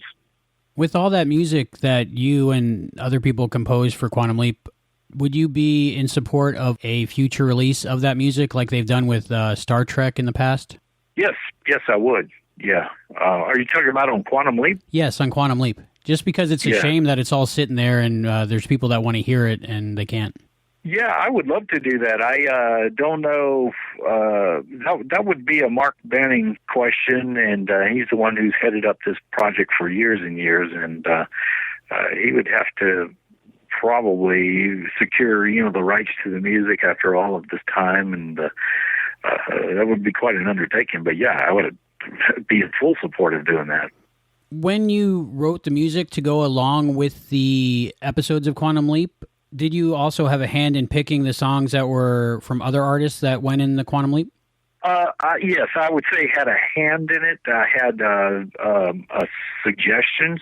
When songs from outside were used, it frequently would come from the writers, whoever wrote the episode, and would have an idea that they would build scenes around. And then, of course, it then ultimately would come down to money as to whether they could license the songs or not. For instance, I remember that Imagine was extraordinarily expensive to license at the time, and somehow they were able to pull that off. But those two factored in, and Don Bellisario would ask me sometimes if I had an idea of songs and that type of thing. But it was very much a hands, just an additional hand on deck for that. The reason why I'm asking is I don't know if when you compose the music, if you made it match up with those outside songs so the whole feeling would be like a unified feeling. And also, how do you feel about in the DVD releases them replacing the music? And does it change your vision? Well, that's a double-barrel question there. Yes, the answer to the first part of the question was I absolutely, when a song was being used that was from an outside song, such as Imagine, I would always consider trying to weave it in and out and weave the score into it so that it was smooth. I know we're trying to, maybe matching keys and matching tempos or whatever it was called for, but I always really like to have it as smooth a transition as possible. And part two of that question, you asked me how I felt about them replacing the music on the DVDs, and I absolutely detest that. I really am adamantly against that, but that's a process that almost all the studios are doing now. And we have very, very little control over that from a composer standpoint, and they do it primarily and only because of money.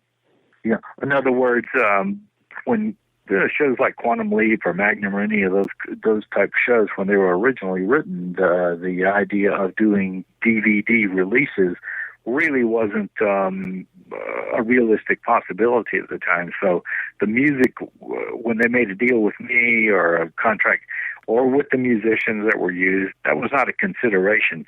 So many, many years later, when they went back to do DVDs, and that was considered a new use of the music, and they had to re-license it, and that's it can be expensive. You know, you can imagine the cost of a big orchestra repaying everybody again for using that. And so most of the studios, frankly, don't even ask; they just do it, and they do it with synthesizers and stuff. And so I find it appalling. There's absolutely nothing I can do about it. Hopefully, one day they will do a re-release with the original music. I would like to see that happen. I really would. And there have been a couple of other shows that I've worked on who, for instance, I did a season of Nash Bridges, the last season that was on with Don Johnson. And CBS approached me about using it. They were going to do exactly the same thing, replace all the music with, cheaper synthesized music. And but they came to me, and we were able to work out a deal to salvage the music, which was good, because it was better that the original music was there and how it was intended to be heard. So, but that's very, very rare. When that happens, do they consult you at all, or do they just bring in an outside team and not really care about the quality as much? Yes, exactly. They, from what I've seen from the outside, they really don't care a whole lot, though.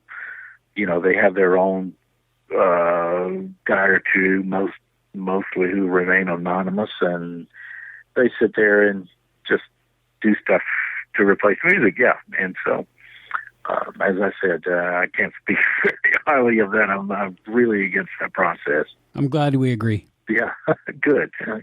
It's something I wanted to know. When I love music. I have no musical talent whatsoever, but I love it, and especially soundtracks and scores. And I'm wondering, when you're on a show like Quantum Leap or Enterprise, do you watch the dailies and then get an idea of the song you want to write, or do you have songs that you come up with all the time stuck in your head and maybe apply them to certain episodes or certain situations? No, it doesn't work that way too often. When you're doing a television series, you're guided, obviously, first and foremost by the picture and what's on the screen, and you need to enhance that picture. But you seldom ever have a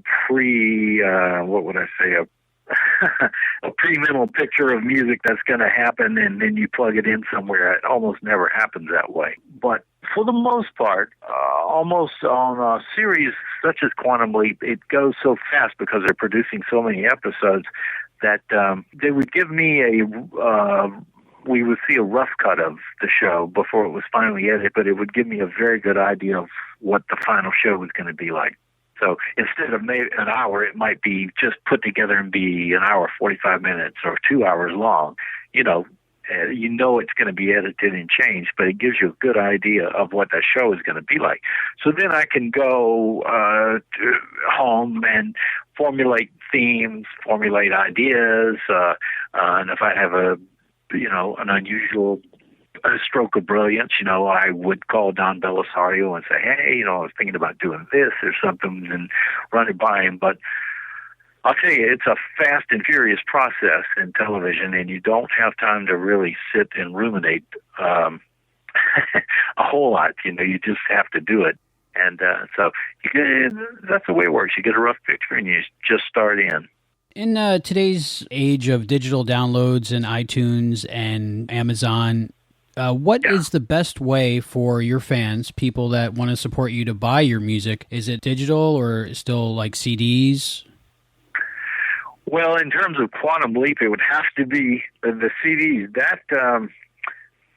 That seems to change as the newer shows go on. Now, most of the newer shows are coming out and making deals with iTunes, making deals, so that they're downloadable.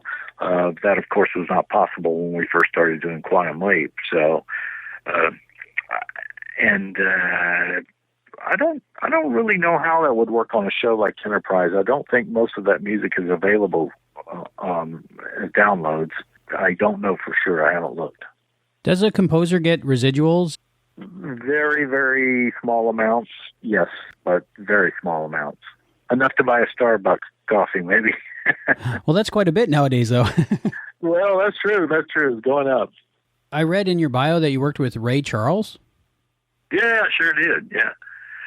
I worked with Ray when I first moved out to Los Angeles, and I put together a little group called Strut, a singing group, and wrote some songs for them, did some arranging, and one of his people on his record label from Tangerine Records heard the group in a little club here in Los Angeles and approached me, and so they signed us to a contract, and I went out and conducted for Ray for a very brief time. We did some interesting concerts, but I was on the road with him for a very brief time. And the group Strut sang backgrounds. Yeah, that was quite an experience. And Dolly Parton, too, huh? Yes, I have quite a long history with Dolly, and she's one of my all-time favorite people and all-time favorite artists. One gifted lady, I'll tell you that. I agree. Is there any stories you have from working on Quantum Leap that you'd like to share with your fans and our listeners? Something that you are really proud of?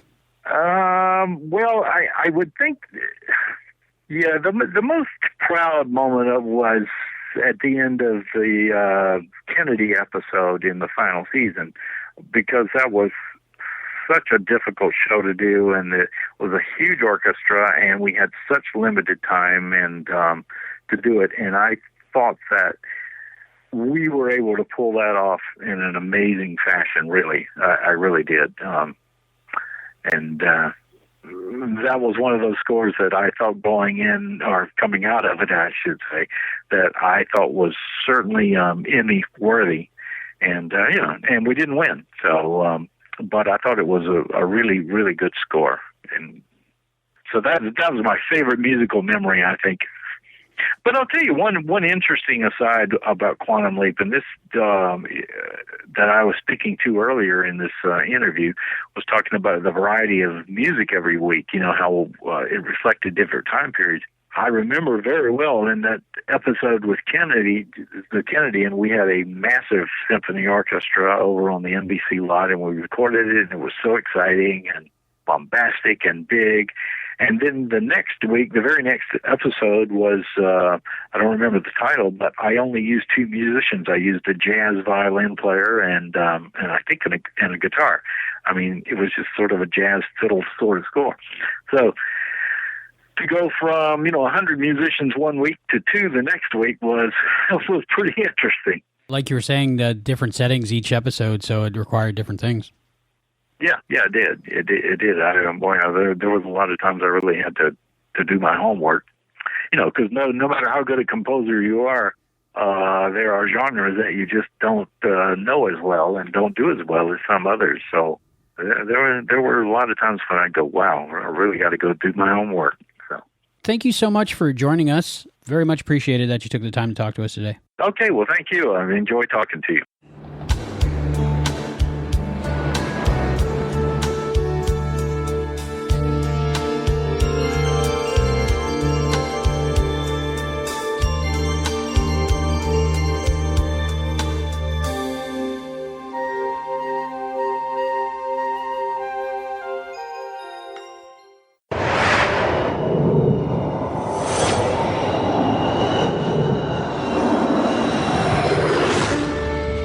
The Terra Nova Podcast, a podcast dedicated to the Fox television show Terra Nova. The show that has me so excited. The cheapest, most energy efficient data access device on the planet. Yes, welcome aboard. I know I'd be scared to death on a journey as incredible as Terra Nova. But I'd really like to know what our audience is looking forward to the most about the show. Give me security. Breathe breathe like it's $20.99.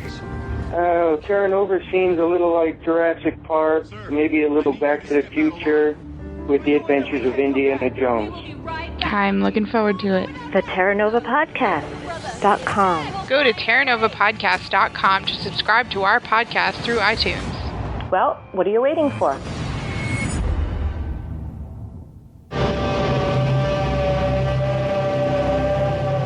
It was really interesting because my son, Nicholas Dante Belisario, had been going through a phase where he couldn't sleep, and I found him downstairs watching all the episodes and laughing hysterically because he was born while the show was on.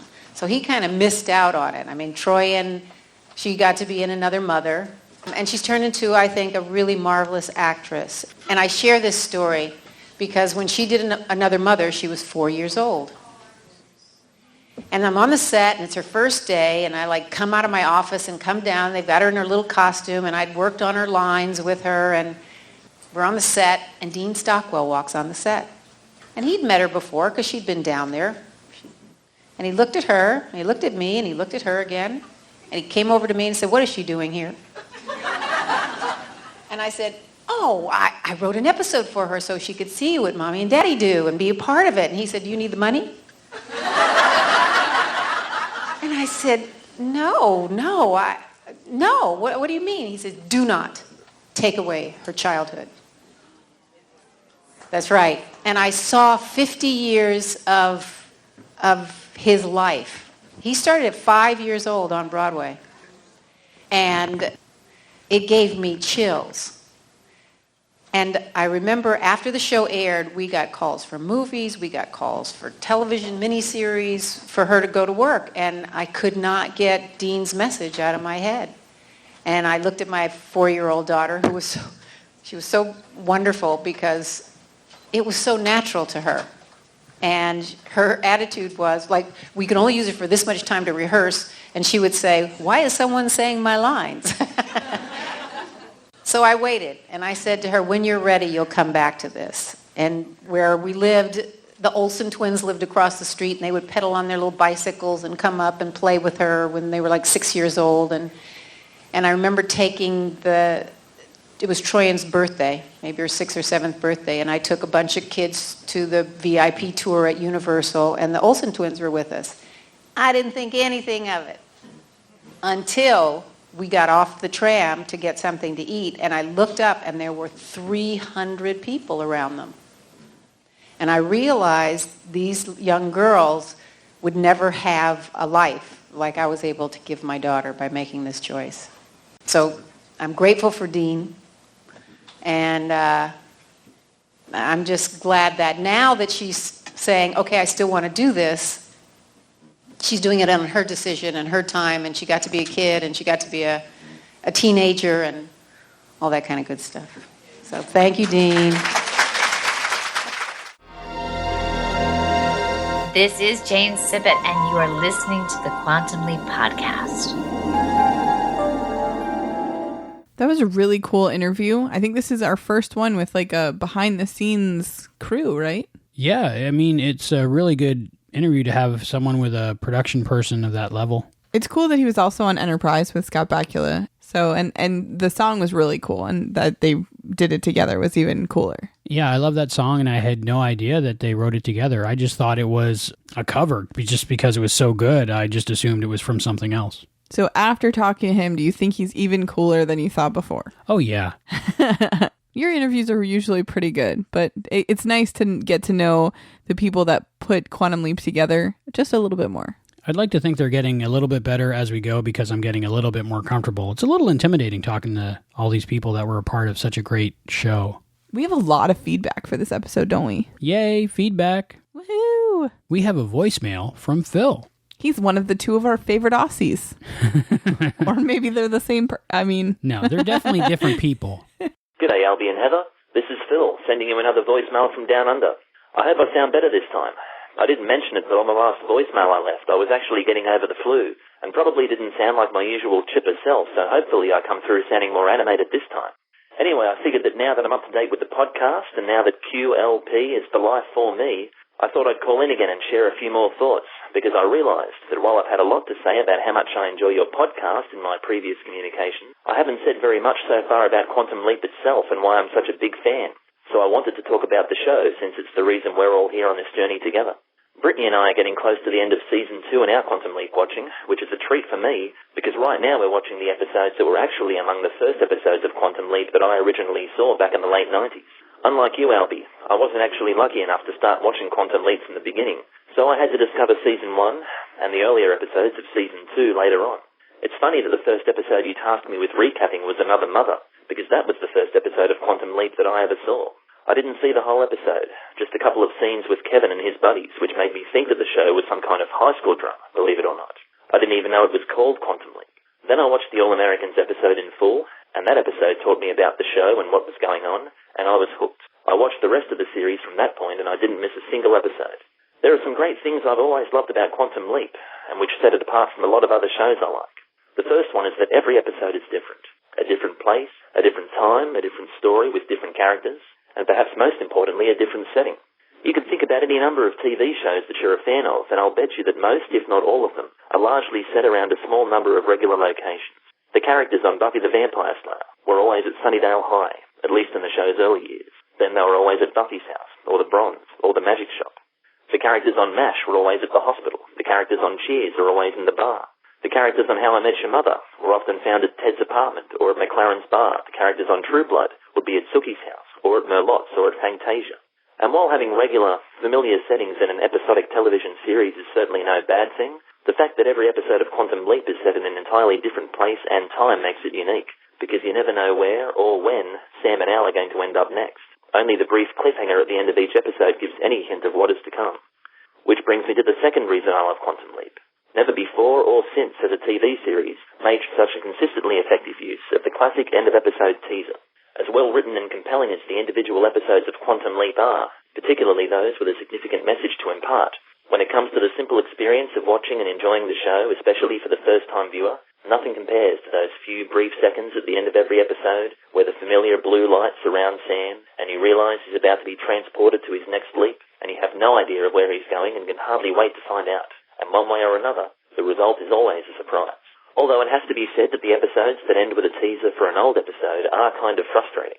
When Brittany and I are watching an episode together and that happens, I always skip ahead to the next episode so she can watch the correct teaser, even if I have to switch discs in our DVD player to do it. Although speaking of old teasers, I recently noticed something interesting. The episode A Portrait for Troyan ends with a teaser for the episode Kamikaze Kid from Season 1, and the following episode, Animal Frat, begins with a recap of Kamikaze Kid. So it's presented as if Sam has leaped from kissing Jill at the end of Kamikaze Kid straight to being at the frat party in the opening sequence of Animal Frat. This would suggest that Kamikaze Kid was aired as a rerun between the two new episodes, and considering the original air dates for those episodes were a few weeks apart, there was definitely room for the rerun to be aired, and if this is the case, then it's curious to note that in Kamikaze Kid, Sam remembers that his sister Katie was a victim of domestic abuse, and in Animal Frat, Sam mentions that his brother Tom was killed in Vietnam.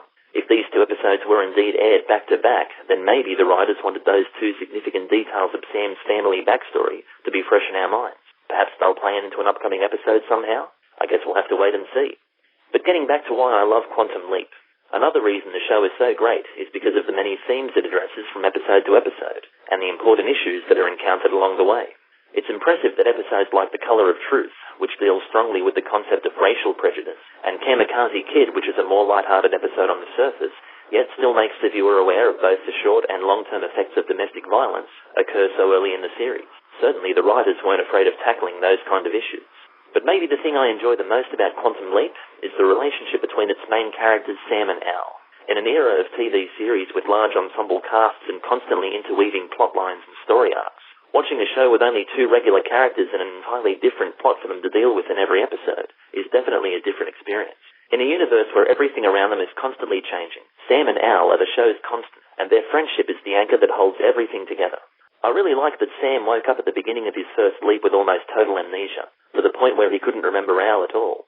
Because even though the two of them were already long-time friends at that point, it gave their friendship a chance to begin again almost, at least from Sam's point of view. And that friendship definitely becomes more and more important to Sam as the series progresses. As a viewer, it's fun watching the friendship grow between Sam and Al over those early episodes. And it seems like the rapport between Scott Bakula and Dean Stockwell themselves was also growing during this time, which can definitely be seen in the interaction between the characters they play. I love the scene near the end of Kamikaze Kid, where Sam sees Al and the two of them start singing together.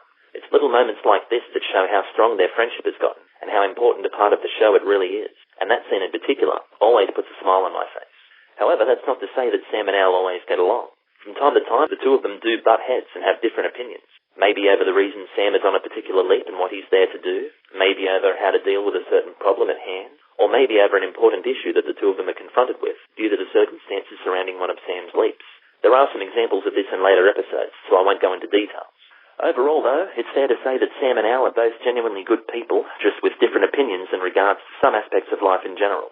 Marriage and fidelity is one example that quickly leaps to mind, no pun intended, but there are others. I think the main reason for the differences between Sam and Al is the way the character of Sam Beckett was structured. He comes from an era of TV storytelling where the good guys were the good guys and the bad guys were the bad guys, and there wasn't a lot of room in between for ambiguity. There's really nothing of the anti-hero about Sam Beckett. He's a man with a strong moral code which governs his beliefs and his actions at all times. This may not seem to be the most interesting type of character, compared to the TV shows of today where the good guys are often capable of doing terrible things and then having to redeem themselves, and the bad guys can be heroic in their own unconventional ways before reverting to their usual less than admirable selves. But it's what gives Quantum Leap its heart and its mission statement. It's fitting that Sam's leaping only seems to affect individual lives on a smaller scale, because standing up for the little people is just the kind of person that Sam is. Even Al, despite his quirks, is a good-natured person with a good heart. He's just different enough from Sam to create a sufficient contrast between them to serve the story, as it wouldn't be very interesting if a show's two main characters always agreed about everything. So even when Sam and Al do butt heads, it's enjoyable to watch. So there you have it, why I love Quantum Leap. I hope you enjoyed listening to my thoughts on this incredible show. If anybody out there has something to add, or even to debate something that I've said, I'd love to hear from you. The more discussion, the better. I'm sure I'll have more to say in later podcasts, probably about the specific episodes being covered. In the meantime, all I can say is thanks for giving time to my emails and voicemails, and also for letting me do the episode recaps. I hope my first one wasn't too long. But before I go, I should take this opportunity to officially cast the first vote in this whole Phil or Hayden debate, and state for the record that Hayden McQueenie and I are in fact two different people. Unfortunately, we do live in different cities, and therefore I am unable to provide any photographic evidence, so I guess you'll just have to take my word for it. But rest assured, we're not the same person, at least in this timeline. So hopefully that settles it for everybody. Happy leaping. Thank you, Phil, for that. Where do we start? Well, I agree that it's cool that an episodic television show does different locations, different people, different settings every episode. That's pretty cool. Did you notice the location they did in this episode? To me, it looked like a cross between Wisteria Lane and the development from Poltergeist. It's been a while since I saw Poltergeist, so I don't know. But yeah, it was kind of creepy because it looked like a suburban America, but then there were tumbleweeds, so I'm not really sure where they were. And another thing, he mentioned the teasers being wrong, or the Kamikaze Kid mix-up there, which we laughed about. Hopefully one day they can fix it. But I like that idea that Phil has when he watches with Brittany about just starting the beginning of the next show, because that's what the leap in would be, the beginning of the next show. So just watch that first segment before the opening theme song on the next show, and then you're good. They have to fix it. Hopefully one day. It's bad. And hopefully one day you and I can be a part of that process. Hey, I'm all for that too. All right. We'll let them know what we think.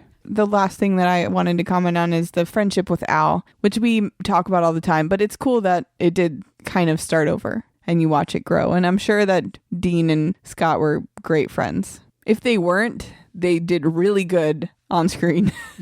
By the end of the series, they must have been like brothers.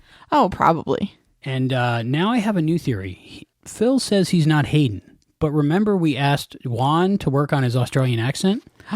What if Phil is actually Juan? Juan, you're doing really good. It's very believable. Is it Hayden? I don't know.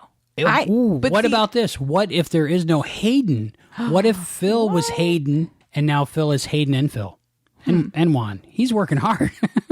I don't know. And the excuse that they're in different cities, I don't know. I want to see photographic evidence that they're each their own person. We really need to talk to Brittany. Hey, I think we need to travel to Australia. That might be on the itinerary. Who wants to fund a trip to Australia? We'll put it on Kickstarter. Hey, if potato salad can make that much money. Solve the mystery. Are Phil and Hayden the same person? Who wants to fund this on Kickstarter? You never know. You never know. That should be the thing on Patreon. The reward should be that we get to find out if Hayden and Phil are actually two different people. Get them both on the phone at the same time.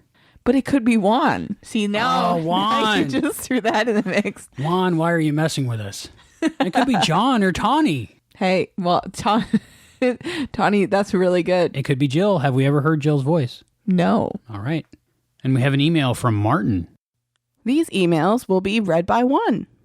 Now allow me to tell you my GFTW story.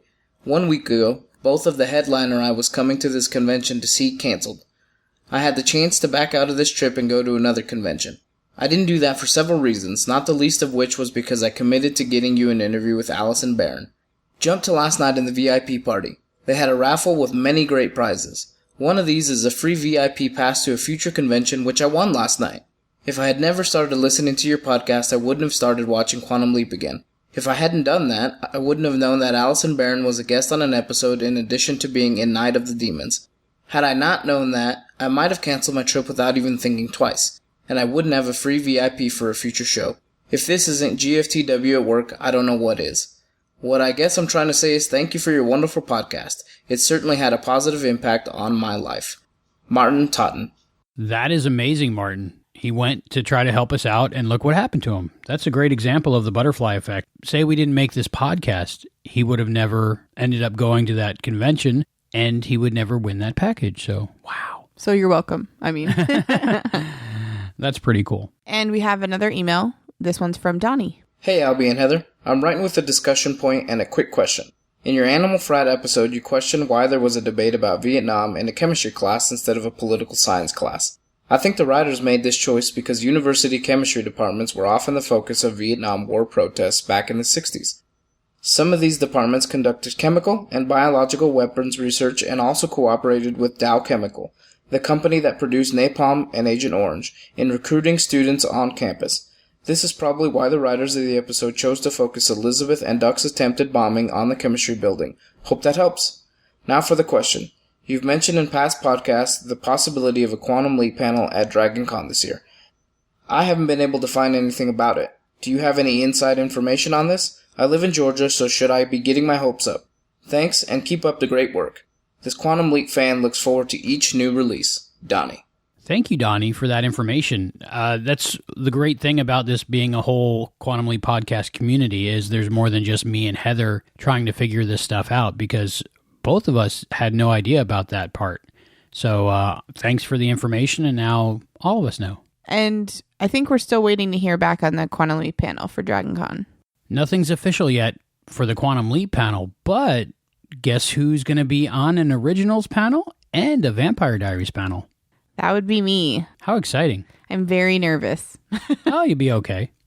Yeah, I think the Originals one, as of right now, is on Friday, and the Vampire Diaries one, I think, is on Sunday. So if Right, all subject to change. Right. And so if anybody wants to come see me hopefully not fail miserably. You'll be okay. You talk to 2,000 people a couple times a month. But not live. Right, they're all going to be staring at you. But yeah, we'll be there, and hopefully there will be a Quantum Leap panel too. And that one would be me. Right. And we have an email from Father Beast. I had some thoughts that came up during the watching of the episode of Animal Frat that I'm not sure actually applies to the episode, but has resonance through the whole Quantum Leap series. In our history, the American people have done a number of things which we're ashamed of. From slavery, to the treatment of Native Americans, the things which have been done by America itself or by Americans we are not proud of is fairly long. I have come to believe that it is important that we remember these things, not so we can feel the shame, but so we can be wiser the next time that similar situations arise. I think that we, as an American people, have learned some lessons. For example, a lot of people in this country were against the Vietnam War, which was touched upon in the episode Animal Frat, but this led to the ostracizing of soldiers who fought in that war, an action which people who did that were later ashamed of. Because that memory was bright in our minds, most people did not make that mistake again during the Iraq War of the last decade. The distinction was made, honoring the soldiers while campaigning against the war itself. I also recall some people using propaganda terms from the Vietnam War, saying that people who were against it were anti-American. I noticed that most people did not buy into that either. For example, during World War II, the United States actually imprisoned a large number of American citizens for being related to people in a country our country was at war with. This prejudice was peripherally touched on in the episode The Americanization of Machiko. After the terrorist attacks of September 11, 2001, there was an outcry from a few to go after people of similar faith or cultural heritage as those who attacked our country. But most of us ignored that call. I think it was because we remembered what happened before and don't want to repeat those mistakes. One of the beneficial things Quantum Leap does is place the viewer right in the middle of society, making various mistakes of 20, 30, or 40 years ago. We acknowledge that things are better now, but we remember the mistakes of the past so that we don't repeat them. We look back and see the horrible things that were done, and that inspires us to tell ourselves that, I'm not going to be like that. So that's my thought process at the moment. Father Beast. And we have another email from Father Beast. Okay, Sam leaps in while apparently making breakfast in the middle of chaos. A brother and sister are quarreling loudly over a shirt they're ripping, the dog just pulled a plate of sausage and eggs on the floor, and the little girl just had her doll's head pulled off by the dog, presumably before he went to ruin breakfast. In the middle of all this, Sam is the mother. To add insult to injury, a divorced mother. Although, if you take a moment to think, being still married would be a different complication. But still, single mothers lead ridiculously busy lives. On top of all this, it turns out that the 4-year-old girl, played by Troyan Bellisario, sees Sam as he really is, and furthermore, can see and hear Al.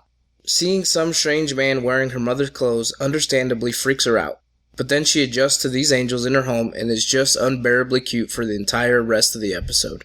I mean, seriously, every time she came on screen I kept saying that she was unbearably cute. Okay, notes. The dog name is Wookie, and Kevin does a Yoda impression early on. Clearly this is a Star Wars family. Does Al have a new hand link? I'm used to the one that looked like it was made of color cubes. The mother is a real estate agent, but we don't get to see her doing her job. I guess that it's just a convenient device to allow her a flexible schedule. This episode seems to have dispensed with the replay of the previous leap out of the last episode. The narration intro is the one I'm most familiar with, but who is this guy narrating? I'm used to the classic Deborah Pratt. Al's tie looks like it has bites taken out of it. Sam tells the older daughter that Magnum will be on for another 8 years. Maybe he doesn't care about spoilers? Kevin says he's going out to see the Raiders again. That's presumably Raiders of the Lost Ark, which came out in 1981, the year before. Would it still have been in theaters? This episode had some weird sparkly effect when Al would fade in or out. The chase scene where Sam is chasing the van in the lame station wagon is actually pretty cool. Sam knows martial arts? That's gotta come in handy. I wonder how many other talents they're going to give him. After beating up the bad guys, Sam goes into the van to free Kevin and hugs him in this nice spontaneous moment. Kevin pulls away from the hug looking at Sam, who he thinks is his mother, with this strange look. I'm guessing that hugging this man doesn't feel the same as hugging his mother. Quantum Leap has a lot of such moments, casually dropped in, if you look for them. All in all, I really like this episode, maybe because the family is really interesting. Kevin is clever and funny, the middle daughter has this cool obsession with Tom Selleck, and Teresa's just unbearably cute. Additionally, the group of guys at school have the typical cruelty of many their age. Plus we have Sam kicking butt on the bad guys, and lots of joke which don't get in the way of the story. Quite satisfying. Next time, quarterback play. Father Beast. He is a wise man. Yeah, I really like that because it's true, and I'm glad to see that we are doing better. My whole feeling about war, I think Boy George said it best when he said war is stupid. Yeah. I mean, I'm not really pro-war either, but I agree that we shouldn't imprison people from the other countries of the war, or that we're at war with. And I agree that we shouldn't ostracize the soldiers for the war that we're in, because they're just following orders. On both sides? Or our soldiers. Are soldiers on both sides just following orders? Or are the other guys always bad guys? No, I think every situation is different.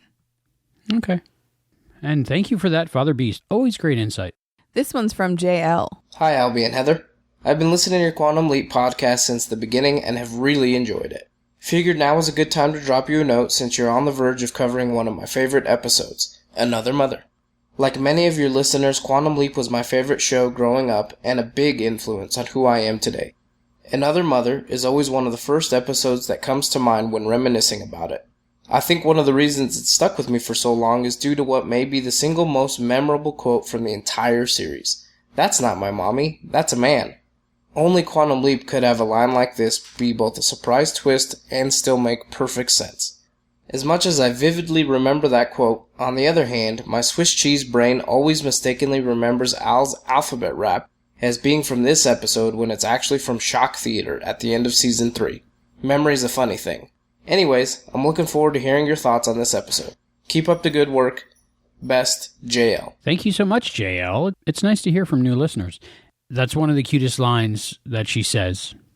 And, right next to secular undercourse. What's secular intercourse? I have that Swiss cheese brain thing also. I remember things and I could swear they're one thing, but if I find out it's actually something different and I get very confused. Memories are very malleable.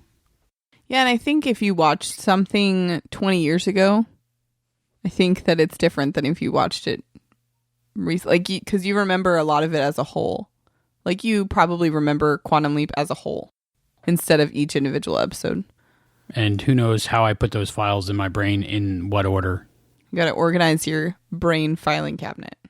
We have a Facebook feedback from Scott Shadell. He says, "Greetings and salutations. I was listening to another podcast, can't remember which, and heard about a new podcast. So I was a little disappointed to see that you have been doing this for a while.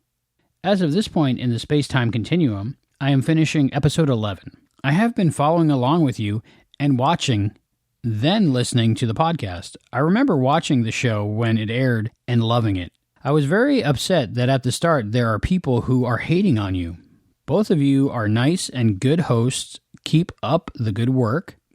If Heather stops, then I refuse to listen to any more shows. JK." Aw, that was nice. People like you. People like us. JK. Joking. Right. Just kidding. Just kidding. Right. Okay. So I can quit. No. No, that was really nice. But I also think that was kind of a misunderstanding in the beginning. Well, there was that one guy that said we're a waste of internet space. Well, that's what I mean. I think that he was a little rough on us. Oh, well, we haven't gotten any hate mail lately. Yeah, well, one isn't bad. No. Not that we're saying we need any. And great news. Our essay giveaway has come to a close, which means we have not one, but 2 essays. That's awesome. Our first one is from David Feldman. Hey, Leapers, here's my submission for the essay contest. To put it simply, Quantum Leap has, for close to 20 years now, inspired me to be a better person. I began watching Quantum Leap several years after it was canceled. What impressed me the most about the series was the virtuous nature of the main character, Dr. Sam Beckett. Sam was a role model for me in my early teenage years, and for good reason. He was a Renaissance man, intelligent, athletic, polite, and above all, decent. With very few exceptions, he always put the well-being of others before himself. And on those rare occasions when he did let petty emotions get the better of him, as in Catch a Falling Star, he ultimately rebounded and did the right thing. To a young, nerdy kid in suburban St. Louis, and no doubt to numerous others who saw Quantum Leap, Sam Beckett was a positive influence. I had the misfortune of growing up in a conservative small town where racism, sexism, homophobia, and other outdated mindsets were very commonplace. Quantum Leap dealt with all of these issues and helped me to realize that these regressive ideologies were wrong and should be challenged and fought at every opportunity. Maybe it's silly to draw inspiration from a TV show, but I didn't think so at the time, and I honestly believe I'm a more well-rounded and humanistic person today, in a large part because of the lessons of so many Quantum Leap episodes. In a nutshell, Quantum Leap, to me, means always striving to do what's right and to oppose injustice and oppression, because, in all likelihood, Dr. Sam Beckett won't be able to do it for us. Thank you, David. Can he be my next Man Crush Monday? Sure. He's just so awesome. I agree with a lot of what he said, and I think that's one of the reasons that this show is very special to me and a lot of us. I'm hearing a lot of common words. Most of the essays are very much the same as how you describe what this show means to you. Now, I mean, I'm watching this for the first time at 25, so it's not really as influential in my decisions as it would have been if I had seen it growing up. But mostly everybody watched it in their formative years, and it helps to make them a more moral and centered person, which is really, really awesome for a TV show to pull that off. I don't know if that was their intention when writing the show, but kudos to them to changing all of your lives. You know, look at how much better off you guys were because of this show. That's awesome. When you live in a world where you look around and a lot of people are, to use a nicer word, I guess, jerks. Yeah. And you see a show like this and you say, okay, maybe I'm not crazy. Maybe it's okay to be nice. It's okay to not prejudge people. It's okay to be nice to everyone. In short, WWSBD. Well, I have tried to be a gentle parent in raising my daughter, and I hear a lot that we have to prepare our children for a harsh world.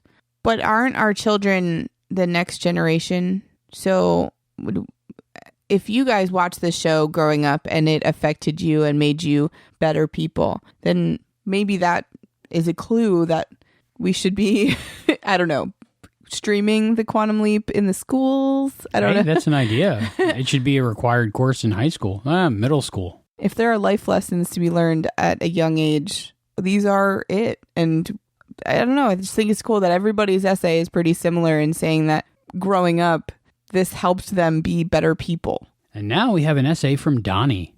Quantum Leap has had a profound impact on my life like few other things have. I began watching the television show as a 12-year-old and it took hold of me. I admired Sam Beckett and the way he put right what once went wrong. He quickly became my hero and moral compass. While other kids dreamed of playing baseball or joining a rock band, I wanted to travel through time and make the world a better place. Every day after school, I watched reruns on USA or the Sci-Fi Channel. It soon became something my family and I bonded over. It was a show my parents and I could both enjoy. My sister, who never shared any interest with me, ever, used to recite the opening by memory. It also sparked a desire for reading. The first adult novel I ever read was the first Quantum Leap book. You couldn't imagine the joy I felt when my mom brought it home for me. Quantum Leap opened my eyes to a world I had never known. Growing up in Georgia, I rarely heard discussions on racial justice, equality for women, the plight of Native Americans, issues related to mental disability, and acceptance of the LGBT community. The show provided a platform for understanding these issues in an extremely personal way, because Sam experienced life through other people's eyes. Through Quantum Leap, I began to understand the importance of examining issues from someone else's perspective, and I believe the show fostered an empathy that I embrace as an adult. It has affected the way I interact with and treat people, and hope that others have been moved in the same way. The show also impacted my professional life. I had always been interested in history, which is probably one of the reasons I was attracted to the show in the first place. But I had never before been exposed to the history of the second half of the 20th century. I found the people and places featured on the show each week to be fascinating, and it was hard to believe how different the world was in such a short period of time. This interest in the history of Sam's lifetime led to further readings on the Vietnam War, the Civil Rights Movement, and electoral politics in the 1960s. Eventually, I studied these subjects in college and wrote my master's thesis on the intersection between the civil rights and anti-war movements in the 1960s Georgia. Today, I work for a university digitizing historical documents to be placed online, making history more accessible to the public. All that being said, it's just a damn entertaining television show, and I've had a lot of fun watching it over the years. I'm watching episodes again along with your podcast, and my wife told me last week that she thinks I'm happiest when I'm watching Quantum Leap. She's not far off. I'm looking forward to sharing the show with my kids in the future. I just hope they enjoy it as much as I do. How could they not? Thanks for the work that you do. Donnie. That was a really good essay. Yes. What a way to finish up, right? Yeah. And what a cool job that he has. Do you realize that what Donnie does for a living quite possibly could be the historical information that Al and Ziggy are accessing through the hand link? Wow. Donnie, you are so much cooler now, aren't you? He might be a part of Project Quantum Leap. Oh, way to go, buddy. Hopefully he doesn't have bad breath. Oh, Gushy. Oh, right. Gushy has bad breath. Another essay about young adult impressionism. But that's awesome. It turned out really well, and it's cool that your whole family could bond over that, Donnie. I hope that when Serenity watches this, because you know she has to watch it at some point in her life because of this podcast, I hope that she likes it too, because I really do like this show.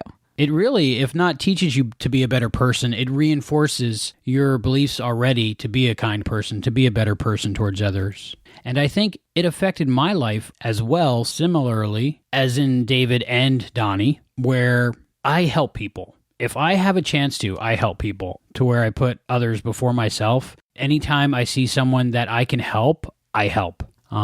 It can be a struggle at times, so I think I know a little bit what Scott Bakula feels like when he's pulling up those cables after an 18-hour day of shooting.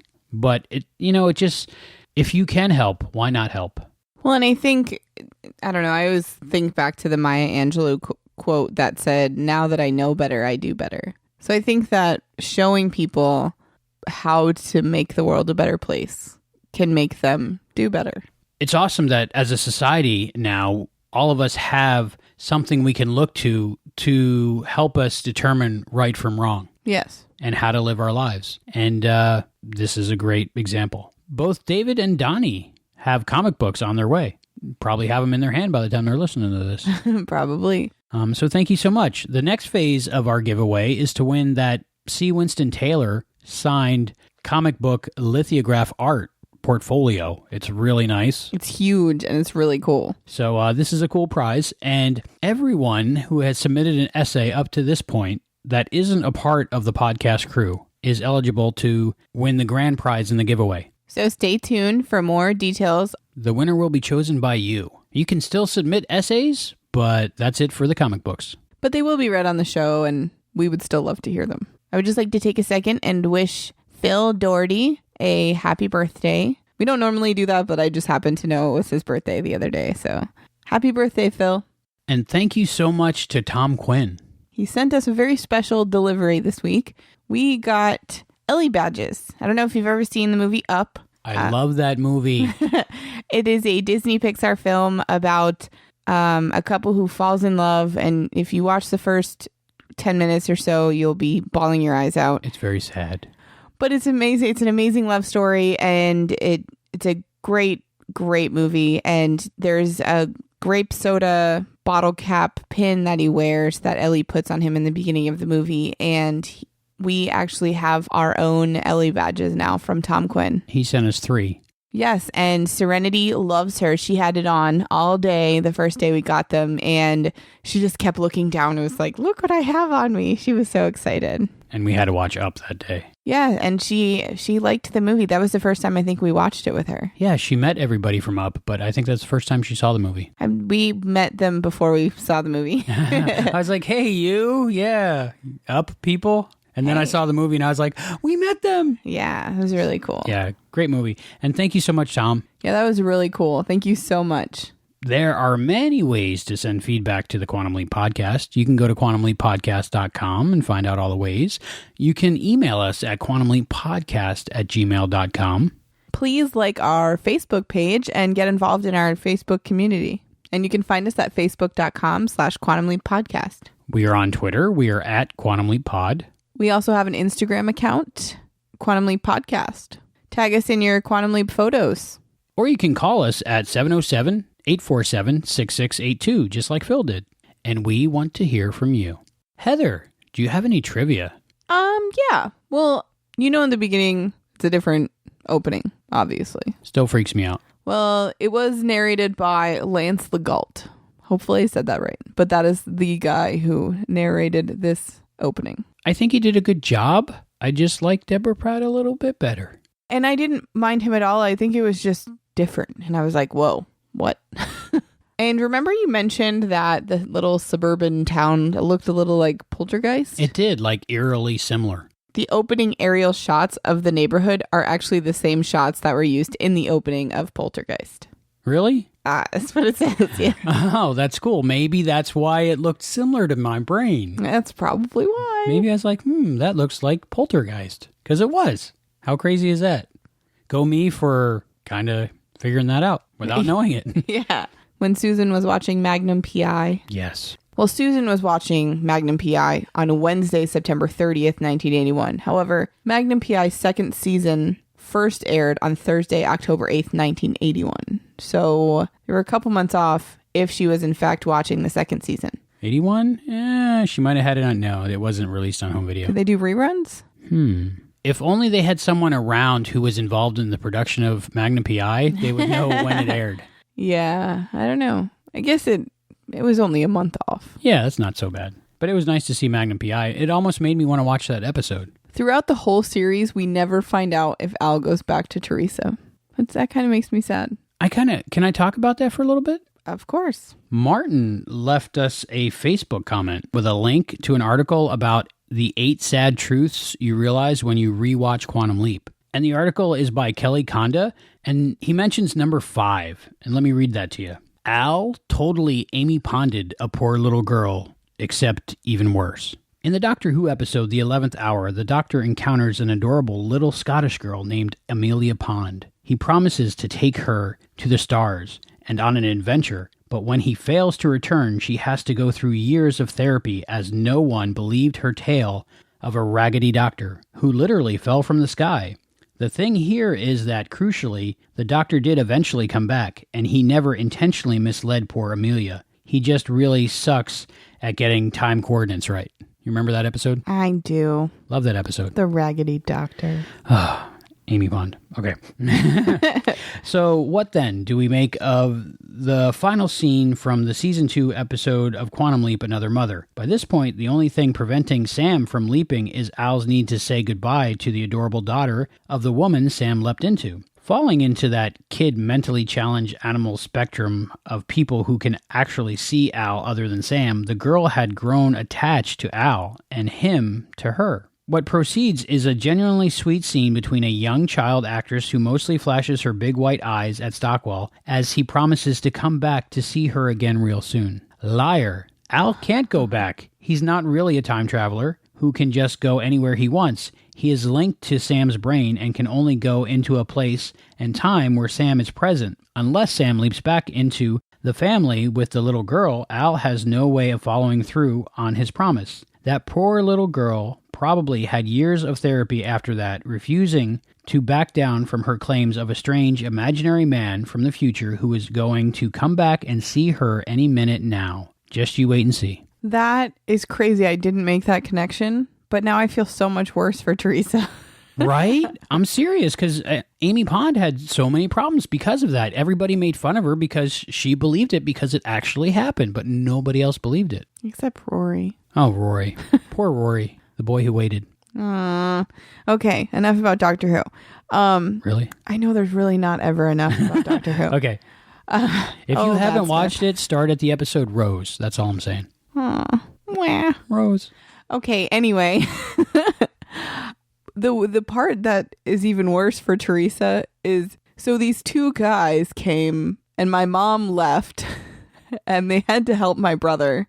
So I hung out with this hologram named Al, or this angel named Al, and this man who was supposed to be my mom. But the whole story is so bogus that they would lock her up. The dwarf therapist, was it? What's a dwarf?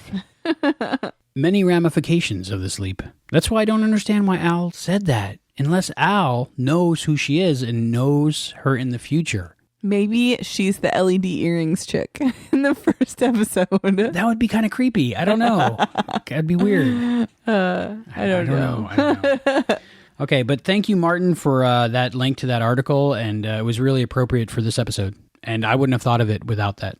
Anytime we can link Quantum Leap to Doctor Who, it's a good article. 2 shows with handsome men and time traveling. And righting wrongs and saving the day. Maybe that's why I like both shows.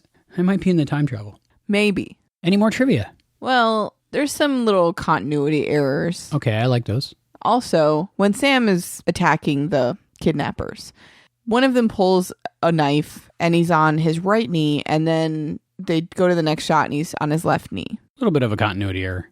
That part of the episode, it has one of my favorite lines from Al in this episode. He says, well, I just laughed out loud when he said it. He said, "Sam, watch out. It's a knife. It might be sharp." Yes, it's sharp. It's a knife. Look at it. It might be sharp. It might be sharp. Because if it was dull, it wouldn't hurt when it stabs you. Yeah. I don't know. But I just found that funny. Every time I just chuckled. Yeah, I think the other continuity error in that scene is his blouse is either tucked in or not. Oh, really? I didn't see that. Guess what? I'm watching again. Oh, and Kevin has like bruises and a black eye in the van, and then the next morning he's not as banged up, I guess. Maybe they weren't bruises. Maybe the kidnappers just applied makeup to look like he had bruises because that was what they're into. Well, they could have been dirt. Okay. And we have yet another Twilight Zone reference. When Kevin parodies Rod Serling's intro, you see a signpost up ahead. And in A Portrait for Troyan, Sam says to Mrs. Stoltz that she probably watches The Twilight Zone. Yeah, that was very Twilight Zone-ish episode anyway. There's a lot of Twilight Zone connections in Quantum Leap. Something to look for. Well, also in this episode, there was a lot of Star Wars references and Raiders of the Lost Ark. A lot of cool stuff. So what do you think, Heather? Oh, no, not again. I'm sorry, I just really value your opinion. Sorry, babe, whatever you say. Babe? So you think I'm sexy? I think we'd better talk. Not now. Well, hopefully soon then. Are you okay? Get rid of this creep for a few minutes, will you? Sorry, I'm not feeling very well at the moment. Can you give me a cup of tea, please? Sure. I'll get you an aspirin, too, for your headache. I don't have a headache. I'll remember that tonight. Ugh. Now I feel sick, too.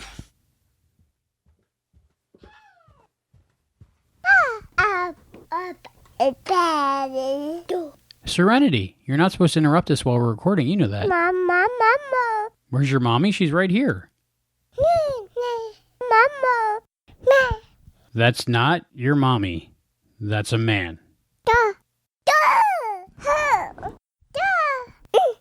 So is Harry Potter? But he got fat? Oh, great.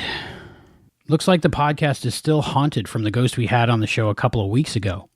Don't worry about them. You're very clever, aren't you, Serenity? This is John Weasley, and I'm Hayden Potter. And you're right, we're wizards. Would you like to see some magic? Weren't you getting me a cup of tea? Oh, okay. Okay. I'm going. Okay, I'll apparate to the other side of the room. Beep.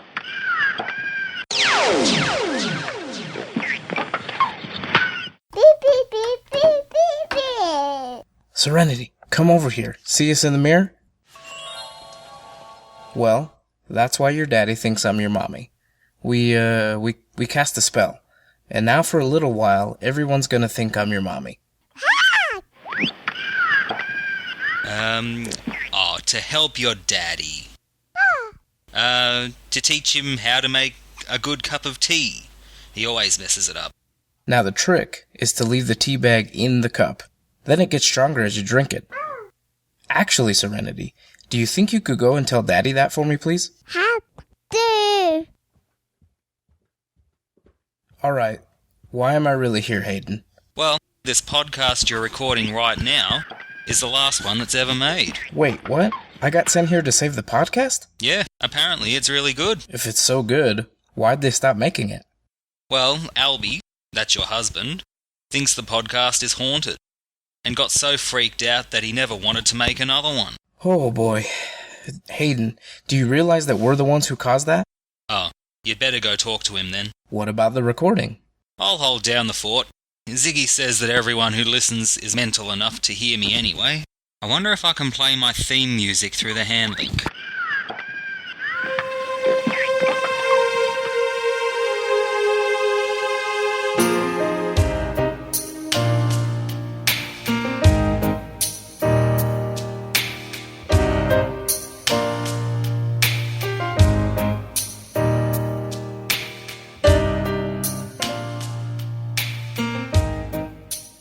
Another Mother is a perfect example of real-life writing the script. Deborah Pratt has stated on numerous occasions that she wrote this episode specifically for the purpose of having her daughter, Troian Bellisario, star in the episode and learn how TV is made. At the time, she'd been asking a lot of questions, asking what do Mummy and Daddy do? This, however, presented a small problem. It would have been too difficult for a small child like Troian to pretend that Dean Stockwell, whose character Al was invisible to everyone but Sam, wasn't there. So Deborah wrote it into the script that children under the age of 5 live in a natural alpha state and only ever see, hear, and speak the truth. The logic behind small children living in an alpha state makes perfect sense, and is not even an idea that is exclusive to Quantum Leap. In Ghost Whisperer, for example, it's established that the invisible friends of small children are actually ghosts, and that they can be seen for the exact same reason as in Quantum Leap. Because of their innocence, they see everything. This expansion of the Quantum Leap universe is permanent, and is used several more times throughout the series. Most of the time, it's to assist Al if he needs to communicate with someone. He pretends to be an angel and asks small children to tell the adults what he needs them to know. Al has also been known to provide emotional support to children who are finding life tough. But Al being able to be heard has also gotten Sam in trouble. In one instance, when the daughter of his host overhears something that was for Sam's ears only, she tells her mother. In a crowning moment of funny, Sam has to try and calm his host's wife down by reminding her that the daughter heard it from his own invisible friend. The fact that small children, and without being too spoilery, some others, can see Sam and Al, is also incontrovertible proof that 1, it is definitely Sam's body that is leaping, and he's just surrounded by an aura of the leapee that those who only see the truth don't get fooled by, and 2, that Al's image is not just projected into Sam's mind, but it's actually projected into the past, kind of like television waves, and Sam, small children, and some others are just tuned into that particular frequency. The hologram around me is fading. John must be leaping. Serenity, I promise I'll come back one day and we'll have tea.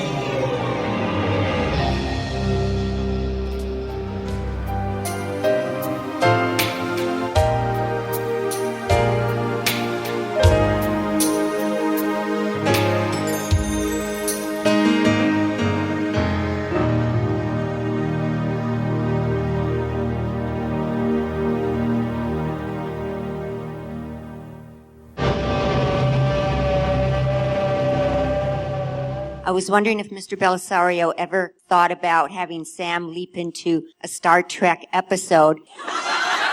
I never thought of him leaping into a Star Trek episode. What I wanted to do, I wanted to leap him into a Magnum episode. Yeah.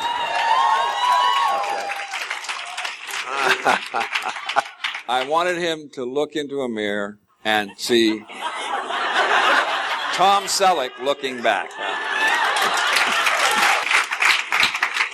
But I couldn't do the eyebrow thing back, so it was like... But Universal would not give permission to do that. Actually, Tom wouldn't give permission, but I'll couch it that way.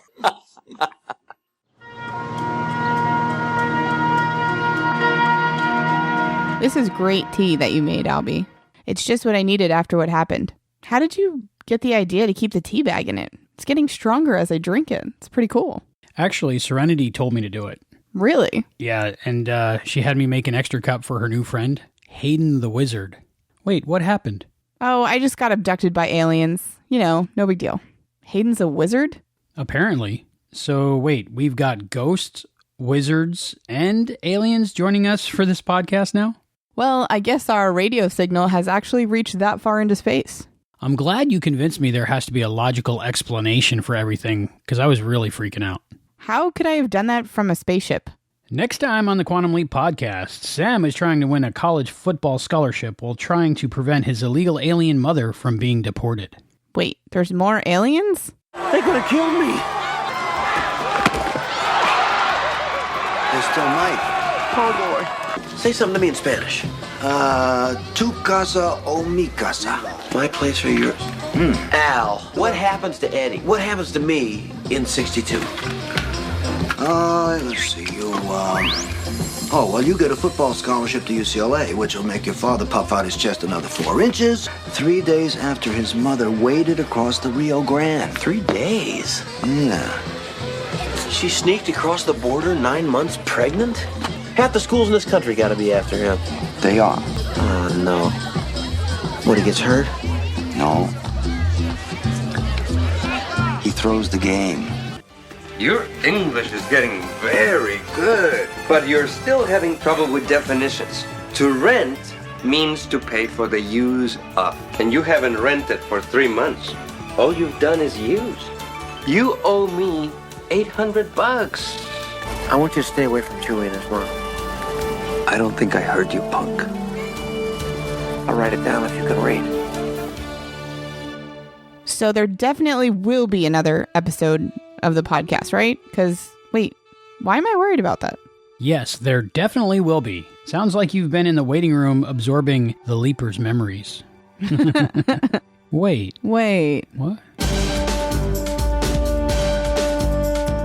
Thank you for joining us for this episode of the Quantum Leap Podcast. Go to quantumleappodcast.com and listen to new episodes. The Quantum Leap Podcast is not affiliated with Belisarius Productions or Universal TV. Follow us on Facebook, Twitter, and Instagram to get behind-the-scenes information, exclusive content, and to be notified first when new episodes are available. To support the podcast, you can go to patreon.com/Quantum Leap Podcast. That's patreon.com/Quantum Leap Podcast. The thoughts and opinions expressed in this podcast are those of the individual and do not necessarily represent or reflect those of the Quantum Leap Podcast, Barron Space Productions, its partners, or affiliates. Quantum Leap Podcast is edited by Albie, John Buchanan, and Juan. Researched by Juan. Contributors Hayden McQueenie and Jill Arroway. Voice talent provided by John Buchanan, Tony Finneran, and Juan. The co-producer for the Quantum Leap Podcast is Hayden McQueenie, and Juan is the line producer.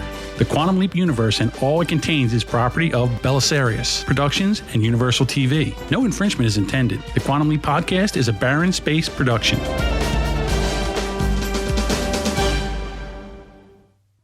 Yeah, and I like the little things in the background sometimes, like when they're out playing ping pong. He's not in the show.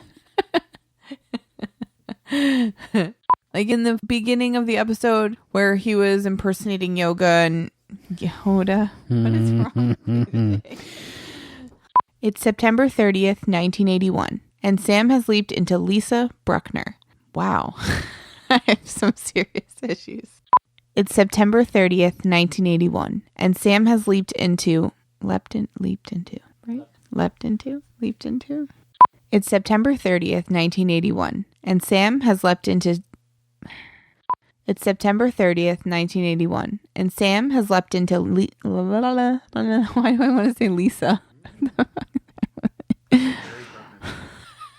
Steven Spielberg keeps killing dinosaurs. He then apologizes to Sam and tells him he knows that the divorce has. Wow, it's going to be rough. Sam is doubtful at first, but smiles as Teresa correctly names a Tyrannosaurus Rex, a Stegosaurus, and a Diplodocus. But smiles as Teresa correctly names a I can't even correctly name them. And I think it affected my life a lot as well, similarly. No. Similarly.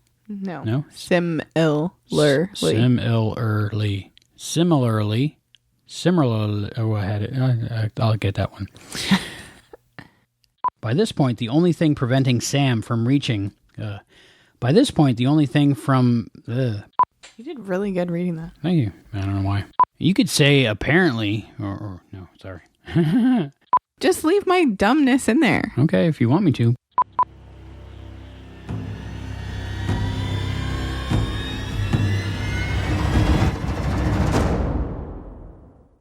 What's secular undercourse? No pizza for you.